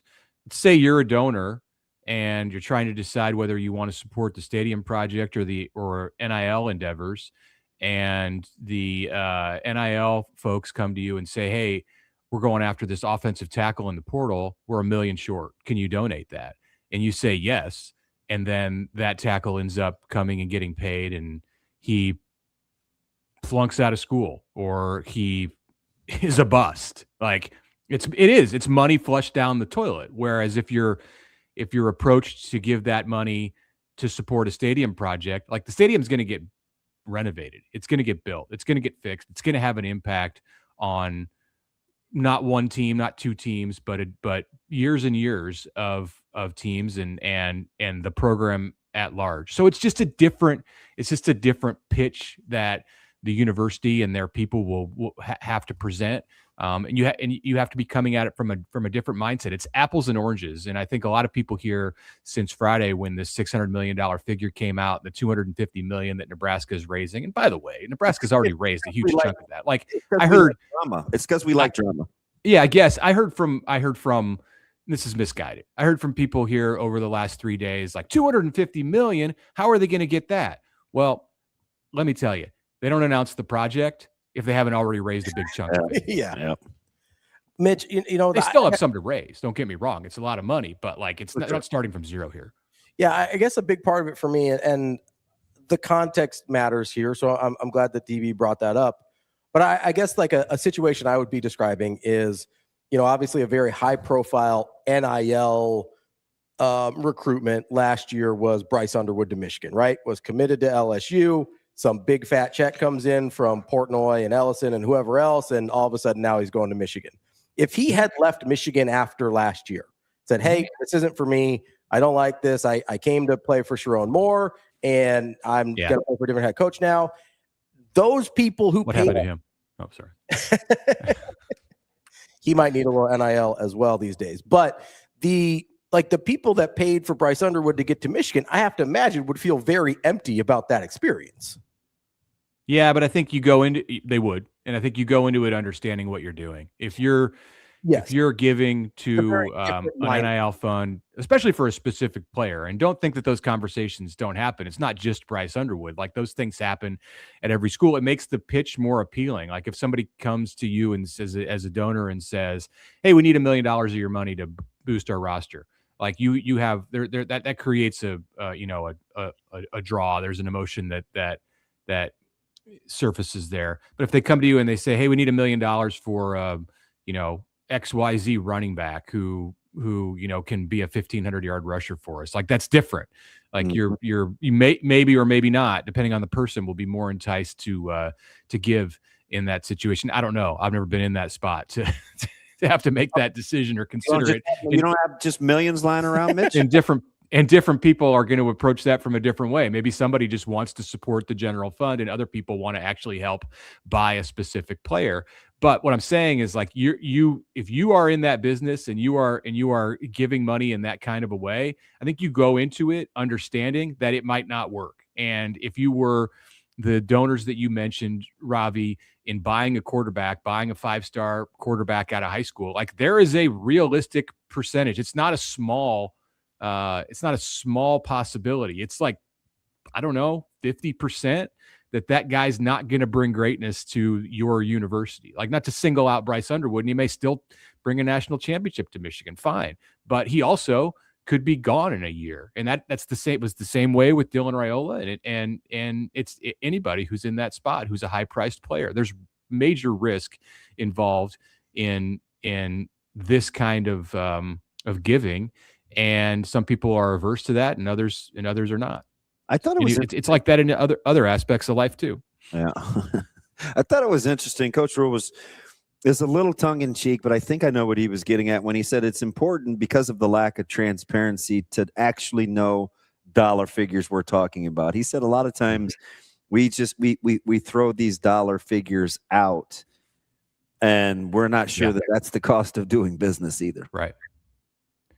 Yeah, I find myself doing that too, and that was probably true here in like some of the basketball conversations recently as Nebraska worked to retain players from the roster this last season. Like I just thought, okay, and I probably said this like at some point, you're going to re-sign Price Sanford, and like you just throw out a number and say it must be this amount because I've heard that's what a top player, an all conference player is going for, and then it might not be reality. Like maybe he went for 75% more than that. Who knows? Like they don't release the numbers, so we don't know what you can make an educated guess and you can say it and be on the record with it and maybe you're right, but the reality is maybe you're wrong too. And maybe that is a factor in why, just using Fred Hoiberg and his team as an example here, maybe that's why you aren't able to get some players that it seemed like you were in good position for, or why you weren't able to retain somebody else that you wanted to retain, because like overnight, the going rate to get an all conference player back in uniform went up 50%, 60%. Like that's just how it happens in this business. So if you're Matt Rhule and like you have access to the numbers and you know them, you know what a left tackle actually costs. Like, yeah, I welcome any and all transparency in that situation to tell us, so we actually know what we're saying when we're the three of us are sitting here talking. Mitch, as you brought up Fred Hoiberg here, so let's bring up basketball roster a little bit. It seems like I don't know if they're done, but they filled some of the big holes, obviously at center and point guard, and then got a depth piece with Betts as well. Maybe wasn't all of the top guys on their list, but these are guys whose names I heard pretty much from the jump when the portal opened. I guess just how do you feel about the way they've constructed the roster this year, and how much does the success of last year, considering what we thought about the portal additions going into the year, impact? Does that put a filter on the way you're processing this year? Yeah, I mean, last year at this time was a different conversation because Nebraska was coming off of a season when it didn't make the NCAA tournament, and there just wasn't the same kind of excitement. It was a normal off season. And this is not a normal off season. So a year ago when Nebraska was collecting pieces, like Price Sanford being the most significant one, it was just like, okay, file that away and we'll check back in November to see what kind of a player he is. Like, yeah, saw him at Iowa, whatever. This year's totally different because they just made the Sweet 16 a few weeks ago. So there's way more interest and people are more invested. So as these pieces come in here, like day by day, hour by hour, you want to analyze it, and it's hard to do because the picture is not complete. Like Oogie just went in the portal this morning, so you think 24 hours ago that maybe Nebraska was all right at the center position, and like you're going to replace Rink Mast with Kapke from Boston College, and then it's like, oh, you just lost somebody else, so they're probably going to be back in the market for at least one more player. Like, do they want to get to the 15 player limit? I don't know. Fred hasn't said necessarily yes or no on that, and they're not there right now. So it's an incomplete puzzle right now, and it's hard to really know until I think even for the coaches until they get out on the basketball court and get to work with them in June and July. And for us as observers, it's even more difficult. They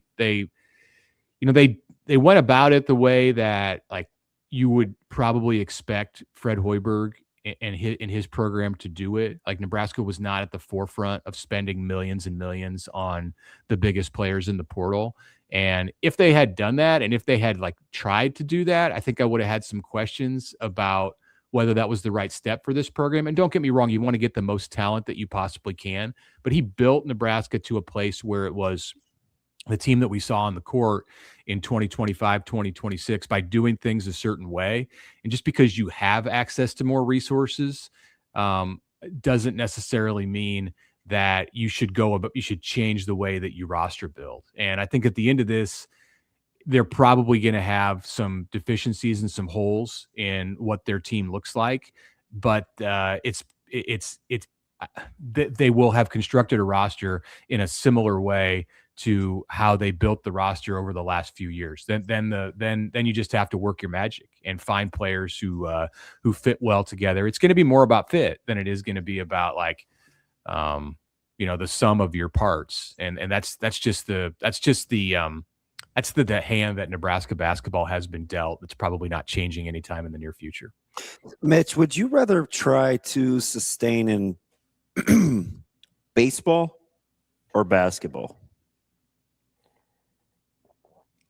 It's a good question. I hadn't thought about that. I think probably basketball because there are fewer moving parts.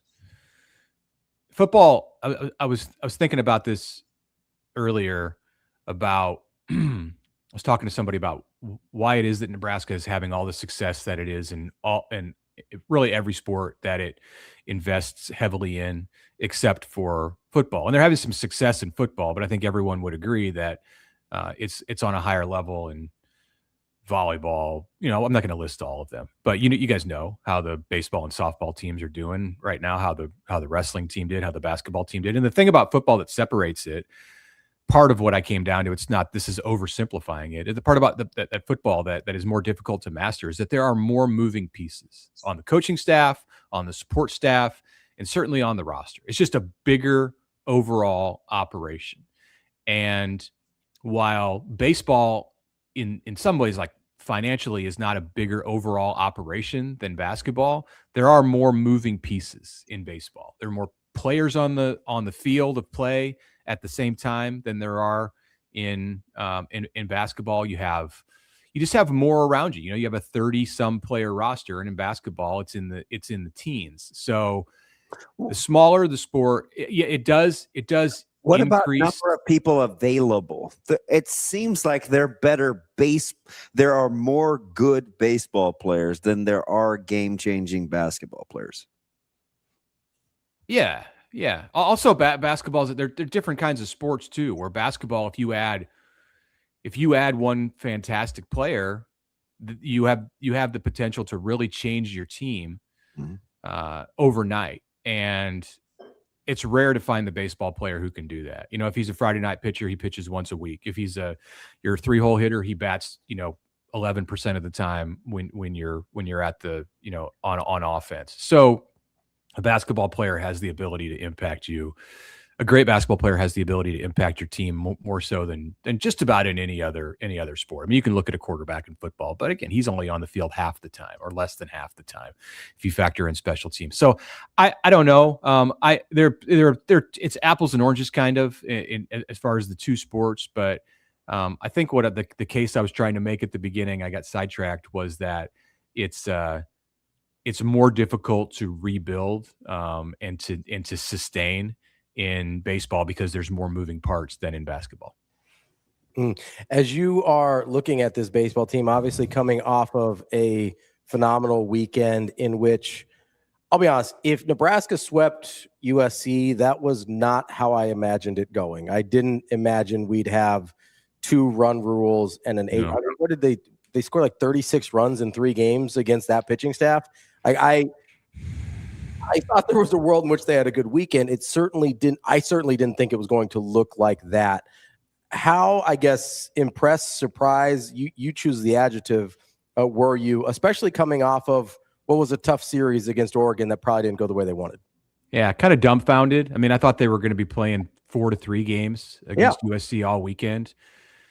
And to think that it was 16-6 and 12-2, and even the Friday night game, 8-7. Yeah, that's Yeah, it's a lot of runs. And, it shows you that Nebraska kind of imposed its will. I mean, Nebraska ideally going into the series would love to have scheduled it out so that the games could have gone the way that they did, not having to come from behind and 3-run plus deficits in 2 of the 3 games. But this team doesn't seem to be fazed by that. Like that happened on Tuesday against Creighton. It happened against Oregon in the win that Nebraska had out there. So they're very, very resilient. It's not something that gets that gets in the heads of this team.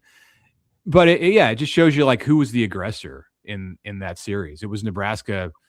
Once Mason Edwards came off the field for USC on Friday night, like Nebraska was the aggressor in every way, shape, and form for the remainder of that series, and that's a really good sign for Will Bolt and his team, because if you want to win a super regional, you're going to need to be the aggressor, especially if you have to go on the road to do it. And maybe Nebraska will be in a situation first you have to get to a super regional, which is something they haven't done in 21 years. So you're not taking that for granted under any circumstances. But if you do, like, you want to be the aggressor. As simple as that. There's more to it in winning a series and winning 2 out of 3. But if you can be the team that sets the tone, and Nebraska did that for the majority of that SC series, then you've done the first thing, and you put yourself in a position to make the College World Series. I will say I think this is the kind of a team where Nebraska fans can dream and hope of them making the College World Series. There have been other teams that Nebraska sent into the postseason. Where realistically it's like, make some noise in a regional. Just go out there and represent yourself well. Like, anything can happen in the postseason, but is it realistic for them to get to Omaha? Probably not. And this is a team with as well-rounded as they are. They do everything right. Like somebody asked me the other day what's the one thing you would want to fix? What's the biggest weakness with this group? It's kind of hard to find, especially now that they've fixed some of their bullpen issues. They are a team that if they are playing like this and they're hot in June, you could see them at the College World Series. Mitch, let me, so I got to ask, just just knowing your affinity for your major league franchise, what would the measured, mild-mannered Mitch Sherman do with kind of this evolving situation? Whether it's Salvi, who wasn't a great at bat in crunch time last night, but whether it's Salvi, whether it's what happens managerially, you move the fences in, you kind of got a new hitting approach. It was supposed to be implemented kind of this year. What do you want to see happen? So I'm the GM now? Yeah.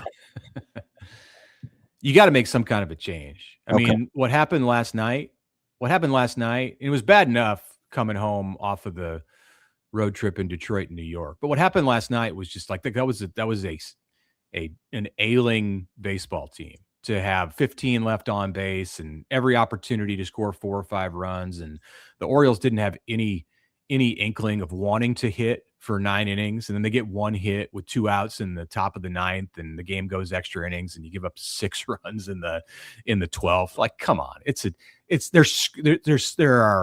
They are screaming out, figuratively, that something needs to be done. And yeah, if I'm going to take the measured approach, like me as a fan, I want to fire Q, but like measured approach, I understand he's just signed a new contract, but whatever. Like, the guy's a major league owner. Like, how much is he getting paid? I was Googling it yesterday. Like, how much is Matt Cutrero getting paid? And it didn't seem to be readily available, but I'm pretty sure it's less than like what one player makes in a, over the length of his contract. It's probably less than like what one good player makes in a season. So like you can stomach that. Like if you have to do it, like make the move if you have to do it. Don't worry about what you're paying your manager. And I'm not saying they should do that right now, but they need to make some kind of a change. And you zeroed in on the hitting thing. Like, yeah, they structured the big decisions through this offseason around hitting a certain way. They moved in the fences. That's dramatic.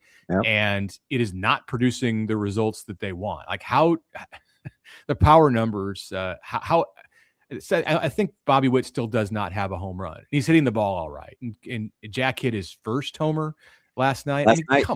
Come on. Like, they're 20 plus games into the season. Like, what is wrong? Get rid of the hitting coach. That is where I would start. So change what you're doing. Fix it somehow. Like, do something. Baseball is such a tough sport. It's just a brutal sport. I've said this forever. And I wasn't, and Connor, he laughed at me. He was like, don't. But watching Gunnar Henderson and Bobby Witt Jr. last night, I remember a year and a half ago, 2 years ago, it's like people were comparing Gunnar Henderson to Bobby Witt Jr. And I was like, all right, it's just funny how, not funny like hee ha ha. Baseball is so unforgiving. It can change immediately. And it's like you're an afterthought. I will say it was funny. And I kind of have my tail between my legs since my team lost as I say this, but I'll still say it. It was funny to see Gunnar Henderson get picked off twice. Like, how do you get picked off twice? Like, they had one hit through 9 innings, and he walked twice and got picked off both times, including in the 9th inning. That's funny. Like, that's not funny if you're Gunnar or the bats. Like, what happened? I don't know. Like, that cannot happen if you're in the major leagues. And still, they won the game. Like, unless you're Matt, you should lose the game just because of that. You realize my guy Matt Kemp led the league in being picked off one year. I mean, that's pretty hard to do, except when you're somebody's got to lead the league. Yeah, that's but he didn't average 2 a game, so you get there in a hurry, though. Yeah. Hey, you got to get on base twice to get picked off twice. All right. Are you kind of a Salvi purist? Yeah, I'd put Salvi in charge of the team if that could be done tomorrow. Just make him the player manager. Why not? Like, what's going to happen? Are you going to lose a bunch of games? Well, you going to go on an 8-game losing streak? Okay. Oh, that might have. You can have the worst record in baseball if you make him the player manager. Oh, all right, try it. Just make him the player manager. Oh, he doesn't need any mental health days. That's for sure. He told us that. Yeah. See, that was damage control there. Like, what happened? That was interesting to watch, the comment that Q made, and the next day the attempt to explain it. There's just a lot. There's just a lot going on there, and it's all very ugly at the moment. None of it's good. None of it's good. Nobody's gonna run away and hide in the Central, though. So there's I mean, you'll have a shot. It'll be okay. You can't win the division in April, but you can lose it, and their Royals are doing a great job of that. Jeez, they're doing their best. Mitch, we appreciate the time as always. Thank you again for being Thanks patient for your with patience, us. buddy. Really appreciate you. Thanks. We will talk to you later. That is Mitch Sherman from The Athletic. And that's the show for today. It goes quick when you talk to one guest for about an hour. Appreciate Coach Rhule for joining us here today. That's DB. I'm Ravi Lulla. We'll be back tomorrow with more Hurrdat Sports Live.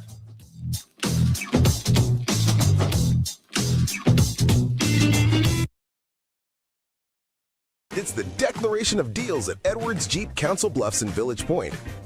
Lease the 2025 Jeep Grand Cherokee Laredo 4x4, 0 down, starting at just $349 a month for returning lessees.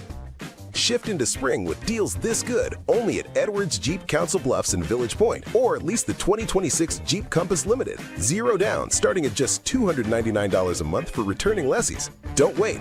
Declaration of deals won't last. Get to Edwards Jeep Council Bluffs in Village Point.